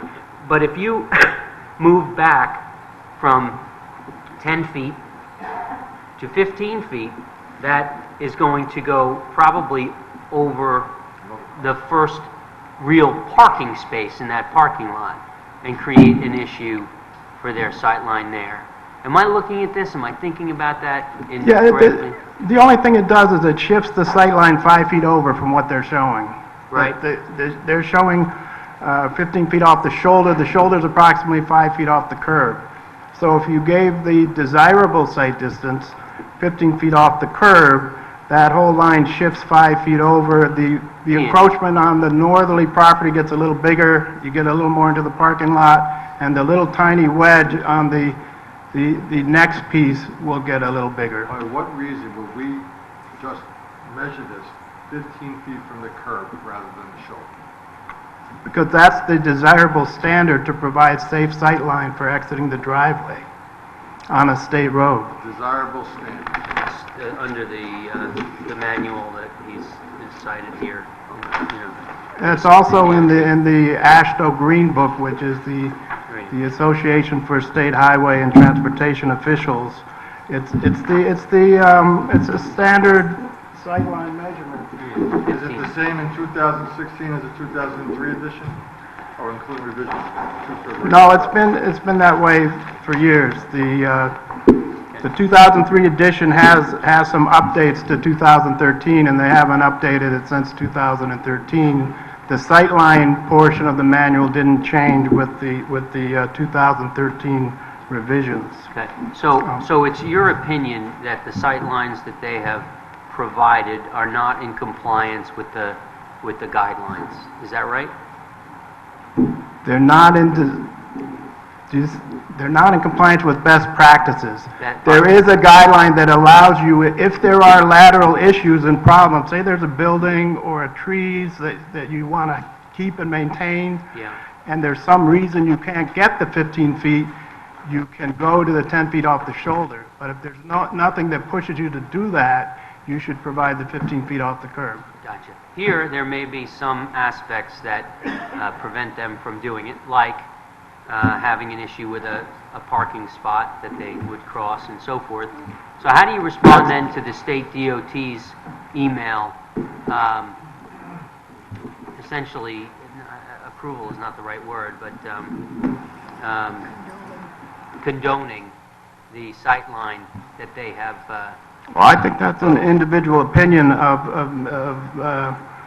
the district engineer that looked at it. Yeah. And it's not necessarily the opinion of the department. But regardless of enough. that, the town has the ability to hold them to a reasonable standard to provide safe access to the residents of their town and to people coming in and out of that driveway, so that there's no reason to relax the standards for one parking space or for any other reason. But I don't really have much time. I didn't want to spend this much time on the sightline. keep going. I wanted to talk about the intersection and the driveway itself. The last three figures in my report are, make sure I get this thing right. They're graphical representations of the queuing, the attachment 2, figures 1, 2, and 3, and they're in your copy. I took the actual 95th percentile queues that came up from the Synchro model and just laid them out on the street. And what you'll see, during the morning peak hour, you're okay. The queues don't block each other and it actually works okay. But during the PM and the Saturday peak hours, you have significant queuing problems. The queue from Stillson Road goes back 472 feet from the signal, from the stop bar, and the proposed driveway is about 340 feet from the stop bar. So that queue, it's off the plan here, goes another 150 feet past the driveway.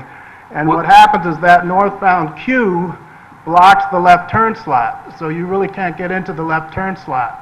So the model is showing that the intersection works at a level of service D, and which, there's a whole discussion on how acceptable that is. Yeah. But in reality, it doesn't work that well.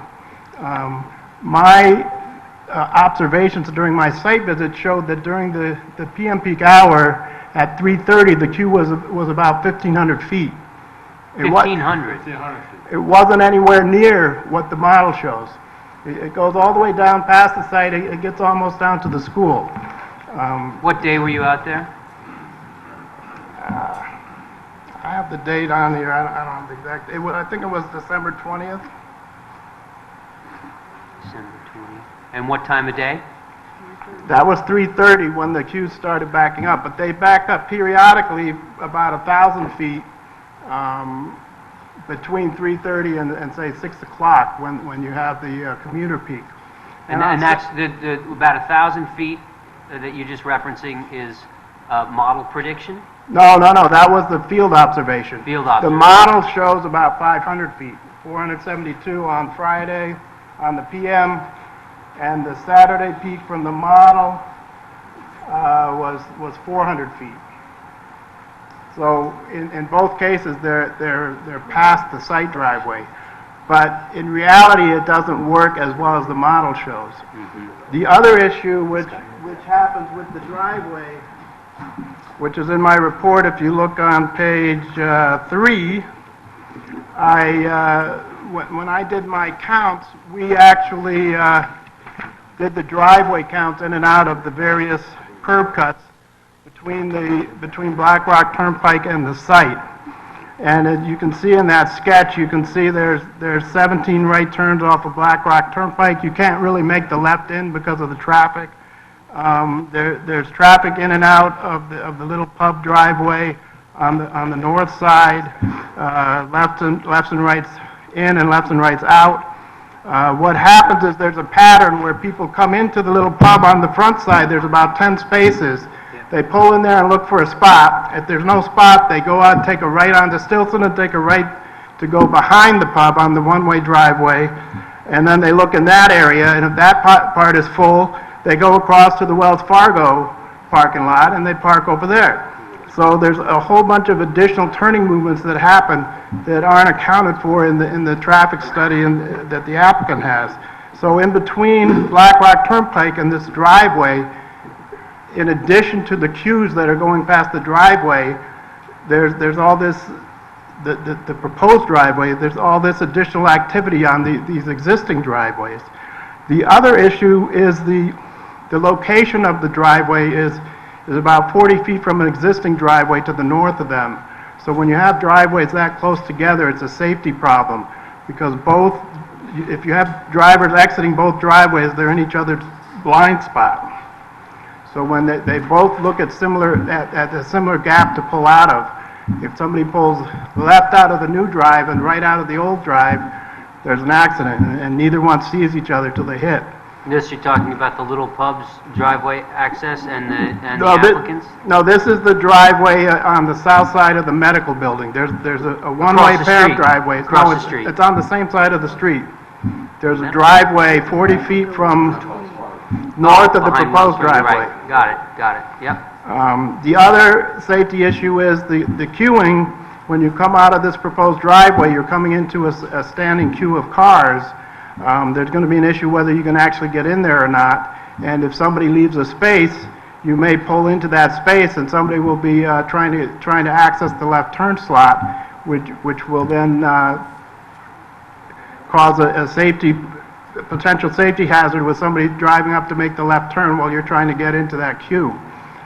So there's a lot of safety concerns with the driveway that weren't included, and I don't believe the state people who wrote the memo, I don't know if they went out to the site and looked at it or not, but I don't think they're aware of the adjacent driveway, and the queuing on paper is not the queuing in the field. So anyway, the applicant's done 3 sets of submissions here. The last set, which I got this morning, has 6 topics on the sight line. The first six items on his list of 10 are all regarding the sight line, which is a traffic issue and a safety issue. And they continue to evolve their sight line. They're getting closer to providing an adequate sight line, but they're not quite there yet. Very good. Thank you very much.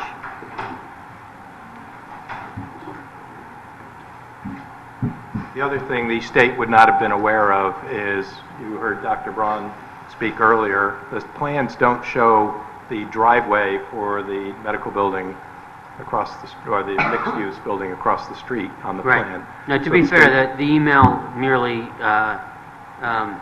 opines on the sightline. Right. I mean, it doesn't say any more than that. Mr. Spear, in terms of, and I'm going to just, let me, you really need to wrap it quickly. up. I know. There's a driveway right next to the Gorman residence that's theoretically used to provide emergency access to the, what I'm going to call the west side, south side of the building. We know where it is. And there is no hammerhead or turnaround. So emergency vehicles, that presumably has to be plowed in the wintertime. I note that there is an area depicted on Plan L100 that shows a snow area. So first of all, it has to be kept clear of snow. That means that plows, some private plow service, is going to have to pull in there and push the snow into that snow area. There's nowhere for that vehicle to turn around. Am I correct, Mr. Spear, that there was no data, no analysis, no sight line, nothing for that driveway entering and leaving the site that you saw? Yes, and I looked at all the materials, and I saw nothing regarding that driveway. Next, I have a document. I'm just going to present this to the commission. There was a easement, and is that easement proposed as part of the application now, or I'm not clear, is it an... My understanding is that if we make it a condition of approval, the Dolan has agreed to enter into that with the applicant, and that it should be filed on the land records and in perpetuity run with the land. I have a document, maybe can you hand this out to English while I speak? We would suggest that that would render the, and I'll just take one of them. Sorry. I'm moving quickly here. The zoning regulations require that for medical and dental offices and retail stores, that there be one space for every 200 feet of gross floor area in a building. Right. So that's for medical and dental offices and retail stores. The medical building that's on the property at 414 Stillson Road is medical. I provided a picture of the sign. It's all dentists and doctors based on the sign that's in front of it. Therefore, you need one space for every 200 gross feet. Similarly, Hold on, don't, are you suggesting that by providing the easement, they somehow impact the number of parking spaces? The parking on 414 Stillson Road and 2131 Black Rock Turnpike is not zoning compliant at the present time. It's not zoning compliant at the present time. Not You're adequate. not suggesting that the easement impacts the parking? It does because under the terms of the easement, there will be no vehicles parked in the easement area, and the easement takes away a space No. adjacent to the road. Yeah. That's not, the testimony is that that's not a space which is counted in their parking. Well, that's interesting because there was a car parked there tonight, and it's shown on their site plan, which I will submit into the record. And I also have a copy of the site plan that was used, and it is shown as a parking space on the plan that they used to get a certificate of zoning compliance for the Little Pub. Please submit that. And the space is right here, and I provided aerial drawings, and I've driven by the site. I've driven by the site 30 times. That is a space, and I have an aerial photo from Bing Maps that's in the materials I just submitted that shows that cars parked there. It was part of the site plan. It was also there's cars parked there every time I've been by. There's a car parked there. It is a parking space. One of the conditions of their approval for Little Pub on that site, there was a representation in a letter from Mr. Franzen that I think I do have a copy of that says that we're not changing the existing parking. And you will note that I did a sort of thumbnail calculation that shows that there are 38 parking spaces needed for the medical building. There's a total of 68 parking spaces shown on that site. There are 21 parking spaces required for Daly's Flowers and for the hardware store. A total of 21.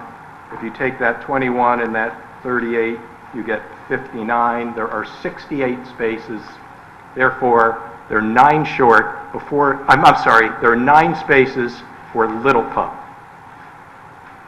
So, if you take the hardware store and you take Daly's, and I did the calculation on this document that I handed to you, Daly's and the hardware store have 4,200 square feet of that building. The assessor's map reflects that there's 2 blocks there, basically. Yeah, but it's a single, these are not separately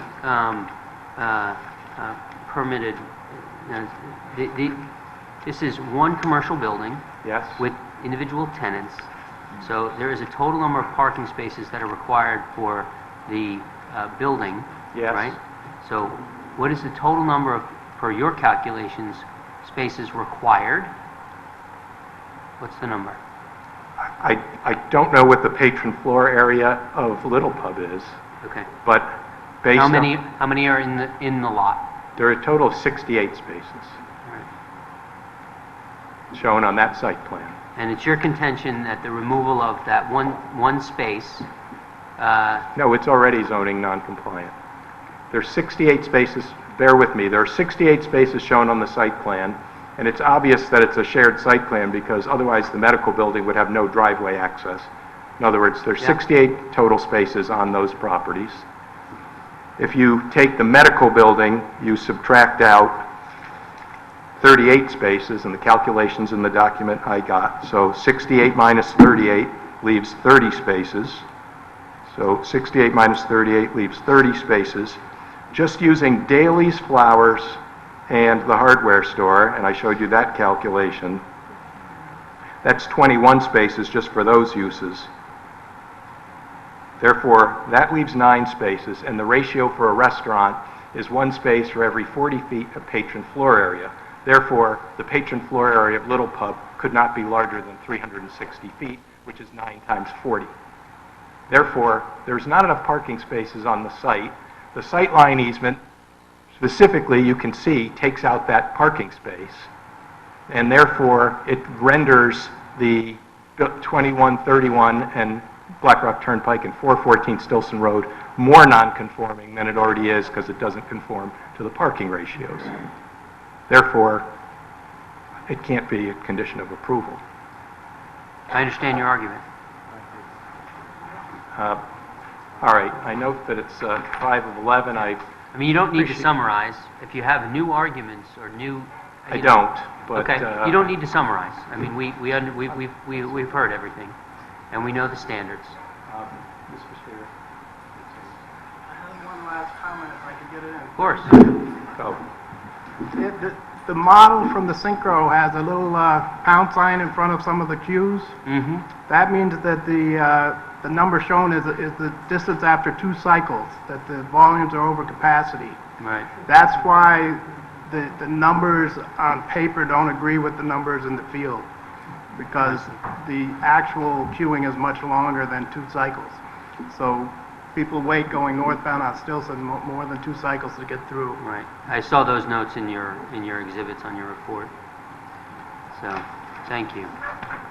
So, the last piece is just that I want to hand in a section of the regulations and a memo. I note that in one of the recent supplements submitted by the applicant, they attached a case. They didn't address it on their case in chief. I presume they're going to address it in their rebuttal. Prepared a memo this afternoon. Oh, does he put it in? And just for the commission's reference, I have those sections of the regulations pertaining to special exceptions.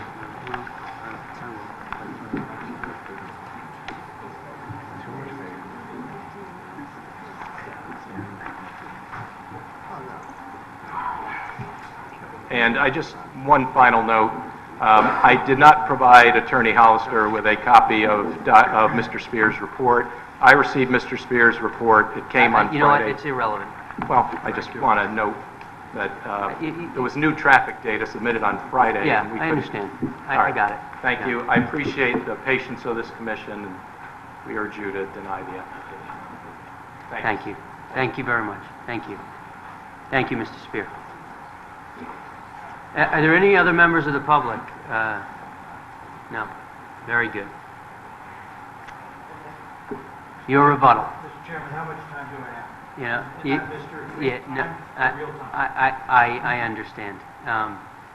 So, I will- you're entitled to your rebuttal. Our curfew is 11. You're going to have to go over a little bit. I understand that, but All right. you've sat We're- patiently. We're going to aim for 15 minutes. It could be 17. You asked for 15. All right. Just All right. please. First, I'd like to bring in Mr. Katz to discuss this issue of the measurement of the sight line.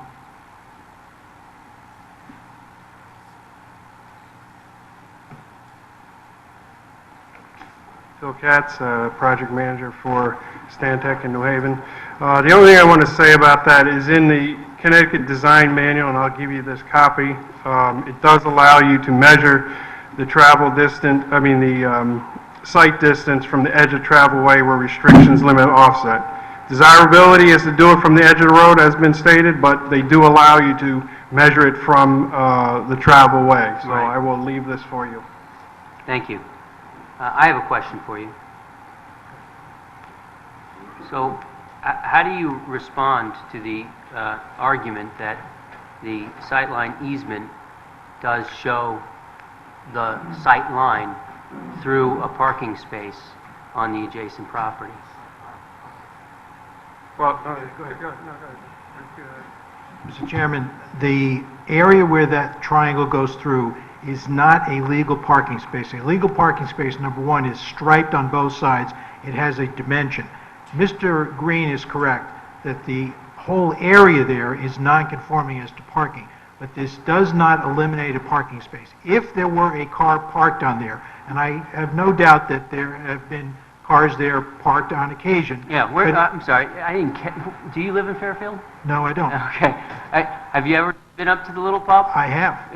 I have been there probably 4 or 5 times since it opened, and every time I've gone, I've not found a parking space. Twice I've parked somewhere else and walked in to find an hour and a half wait and walked out. I mean, there's no parking there, and if there's a spot that's available, whether it's legal or not, the car's going to be parked there. Well- So the question is, you got a line, a sight line, going through an area which is in the parking lot, and whether or not it was counted on a site plan for a prior application or not, or whatever, how do you respond to the fact that the line goes through an area in a parking lot where we all realize a car is likely going to be parked? Okay, number one, Mr. Green's point was that there was some, that we're taking a nonconformity and making it worse by, I understand. by You eliminating moved past a that. conforming parking space. That is not true. The simple answer is to make a condition of approval that there be a posted no parking sign on that space. Well, Hey, you know, it's not appropriate. and, you know, and Mr. Chairman, applicants are entitled to a presumption that people will follow the traffic laws. That's a fundamental part of land use law. We could not do traffic studies or even land use if we did not make that assumption. And that would be a perfectly valid and legal way to do it. If you park here, you're going to get a ticket, either from the private owner or from the Fairfield Police Department. That is a perfectly good answer. Okay. I'd like to have Mr. Mohica come up.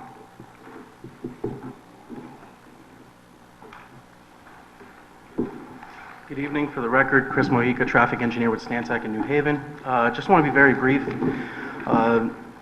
So first off, just looking at Mr. Spears' report, just having seen it for the first time, I do want to note something right away. It looks that the counts were performed December 20th. When we first appeared here, at the very first meeting, some of the public comments had to do with the fact that the prior counts in May were taken during when Fairfield schools were not, may or may not have been in session. Pretty sure December 20th, Fairfield University was not in session. It was the Tuesday before Christmas, so I don't know the public school schedule. Any sort of traffic study really looks at general, typical conditions. You can't design for a holiday condition because it's only for a temporary scenario. It's like an event. You can only look at a typical scenario. And the only other point I want to make is a typical traffic study really looks at the true impact. So regardless of whether you use a Synchro model, whether you use a Vista model, you really look at conditions without the project and then conditions with the project. And as long as you're looking at things from an apples-to-apples standpoint, the increment provides the true impact associated with the project. Right. What date did you do your traffic study? For the 2016 one? You said May. May 25th, May 21st of 2015. It was right around Memorial Day. Okay, but Memorial Day is around the 28th to the 30th usually. Yes, it was right. It was before Memorial Day. Fairfield University is done about May 11th to May 15th. Yes. They're not in session December 20th either. Yes. So I'm acknowledging the fact that in May 2015, and there was a response that the original study. Fairfield University probably was in session for both times, whether it be December 20th or it be May 15th. So December 20th was Mr. Spears' observation. And the schools are in session on December 20th. They don't end until like the 22nd. Okay. So It was your point that he was there when the traffic was less than it should have been? Or that he was there during a time there's a when lot it was of... more because it's the holidays? The point is that because of the holiday season and because of the close proximity of Christmas, there's a lot of volatility. There could be increased traffic due to people looking to shop to get things last minute.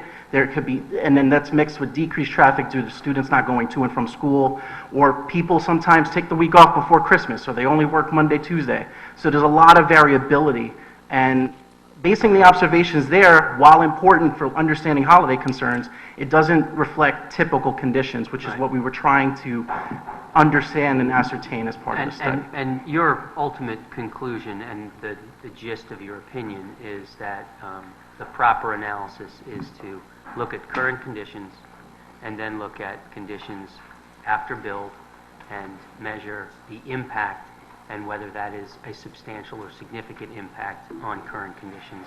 And it's your opinion that it is insignificant. Correct.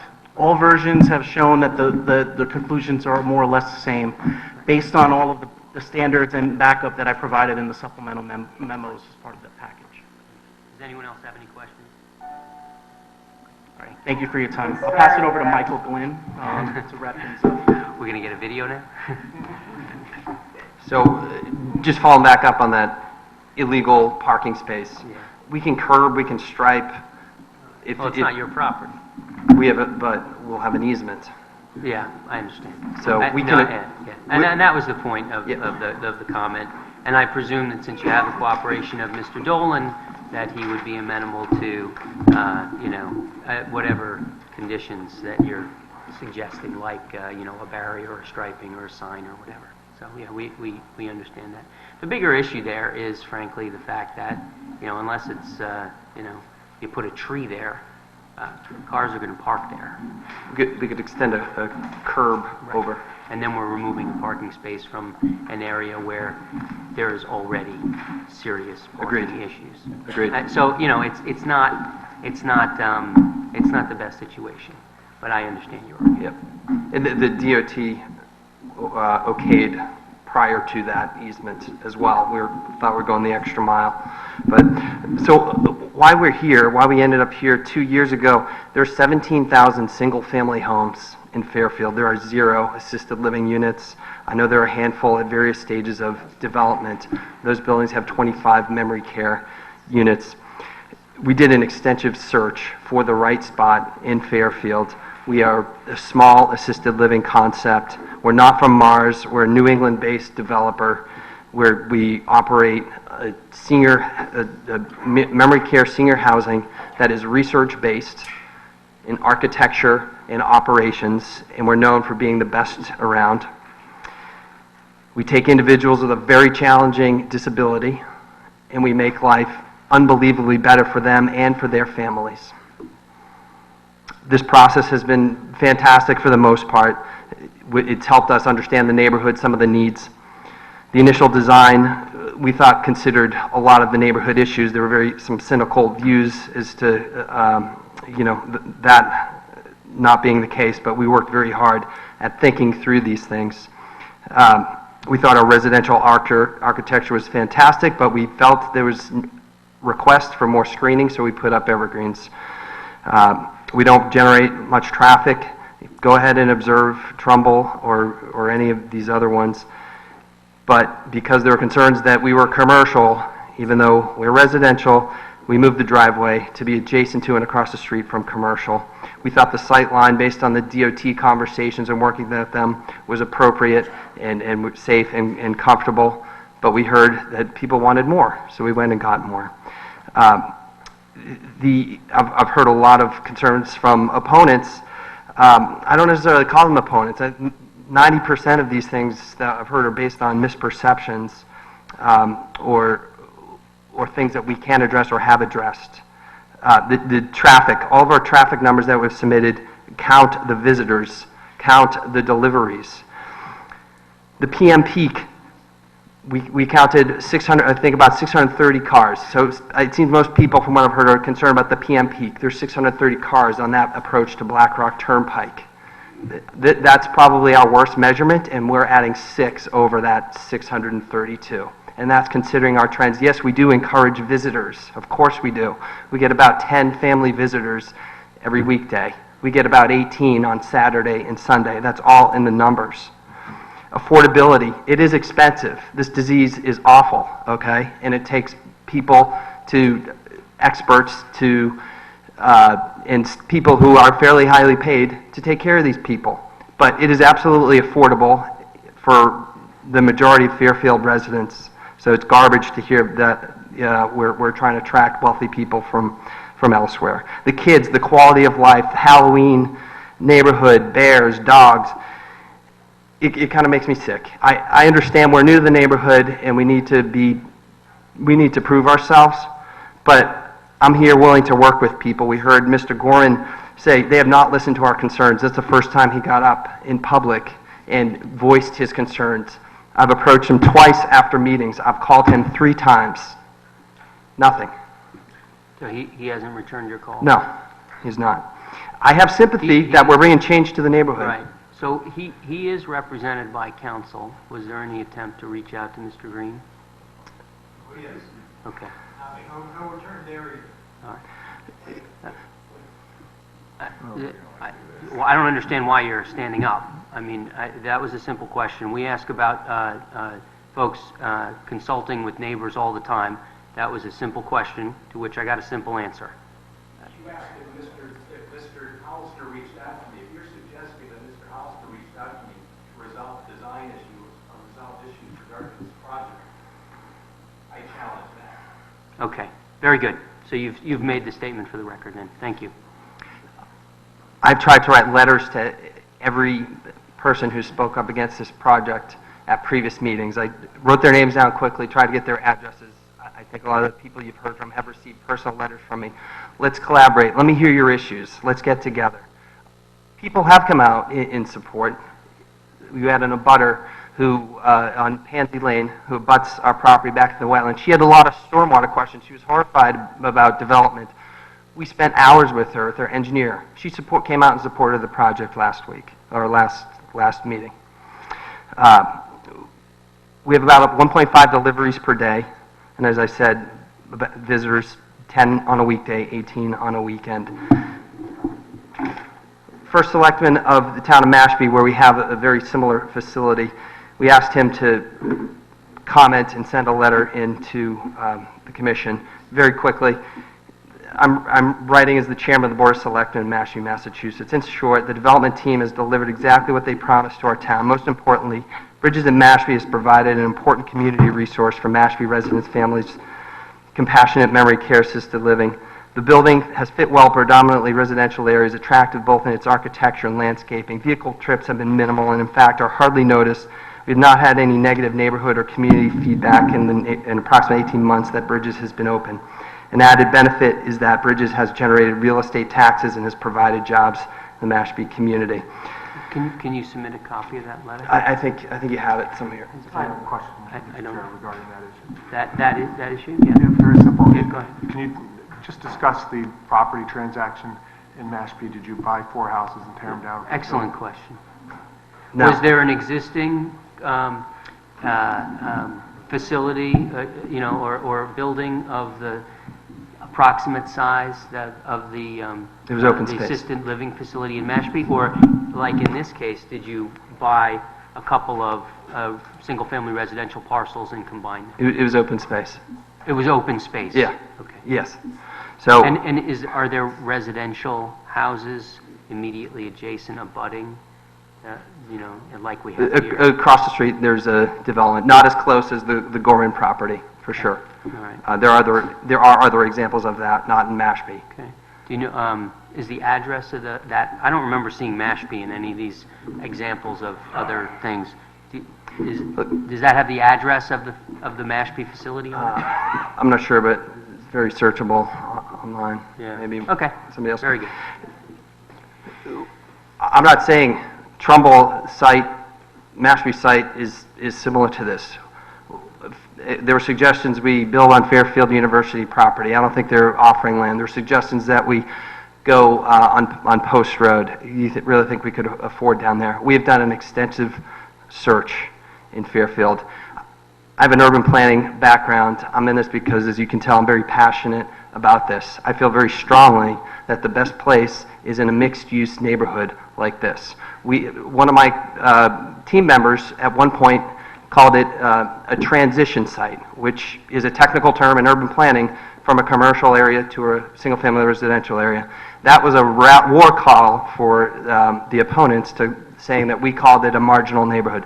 This neighborhood is amazing. It's unbelievable for them. It's unbelievable for senior housing. And the reason why is we're going to have an adult daughter go into the building, be able to take mom out to the Starbucks, to the little pub, to continue to be integrated into society, to be continued to go out and do the shopping and the things that they've always loved to do and wanted to do and still continue to do.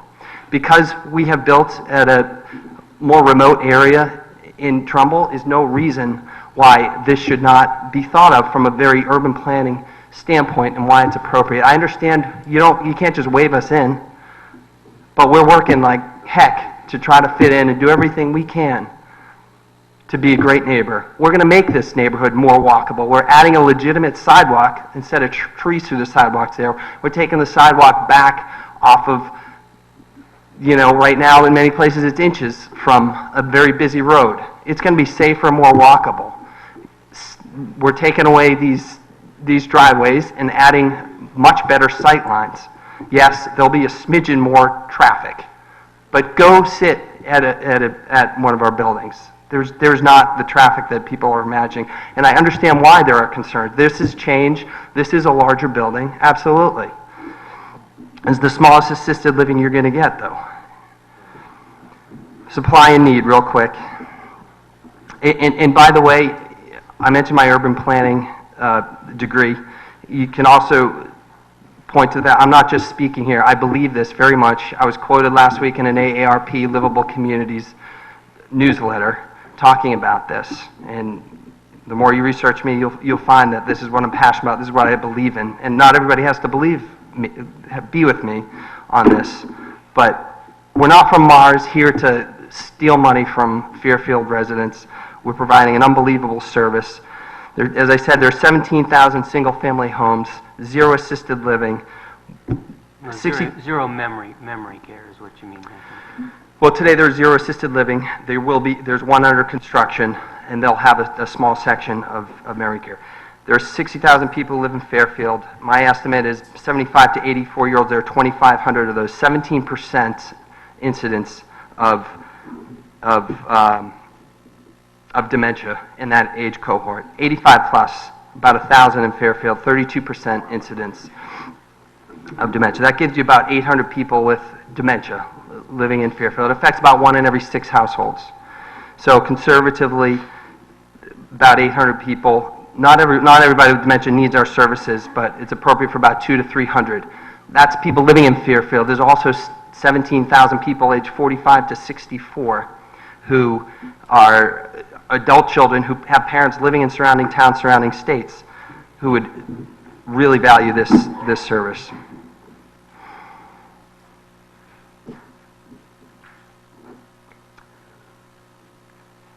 People are trying to come up with cynical reasons. I'm here to work together. I understand why I have to build their trust, but I have reached out, I've worked hard. We're going to make this, the proposal as is safer, walkable. This area has a walk score of 66. We're going to make it a better walkable neighborhood, making it safer, and A walk score of 66 from where? walkscore.com. That's why I like this neighborhood. It's different from other neighborhoods where bridges have been, but that doesn't mean that this is inappropriate. And we've looked everywhere in Fairfield, and to deny us because there are 4 single-family homes here is troubling. Why? There's 17,000 single-family homes. Why is it troubling to remove 4 homes and put in a commercial building? Tell me why that's troubling. I have a problem with the word troubling. Okay, maybe it wasn't the right word. The reason it doesn't sit well with me is because there are 17,000 single-family homes, and there's this incredible need. The town zoning code, the town was not built to accommodate the needs of today's older people. And this is what we're proposing. It's too bad that there's 4 single-family homes there that people are attached to and think that we're changing the makeup of the neighborhood, for sure. It doesn't mean that this is inappropriate or that people with this awful disability don't deserve to live in or adjacent to a single-family neighborhood.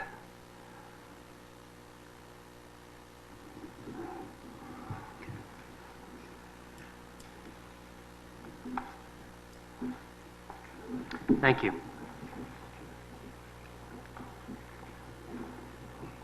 All right, thank you, Mr. Chairman. And I'll just, in 5 minutes or less, give some concluding remarks. And I will try to bring this back to the job that you have, which is, oh, by the way, there are zoning regulations and a site plan, and one of your job is to compare one to the other and try to make a decision. So first, let me emphasize something that appears to have gotten lost in the conversation here, that by your decision, when you adopted the zoning regulations of the town of Fairfield, assisted living and memory care is a residential use.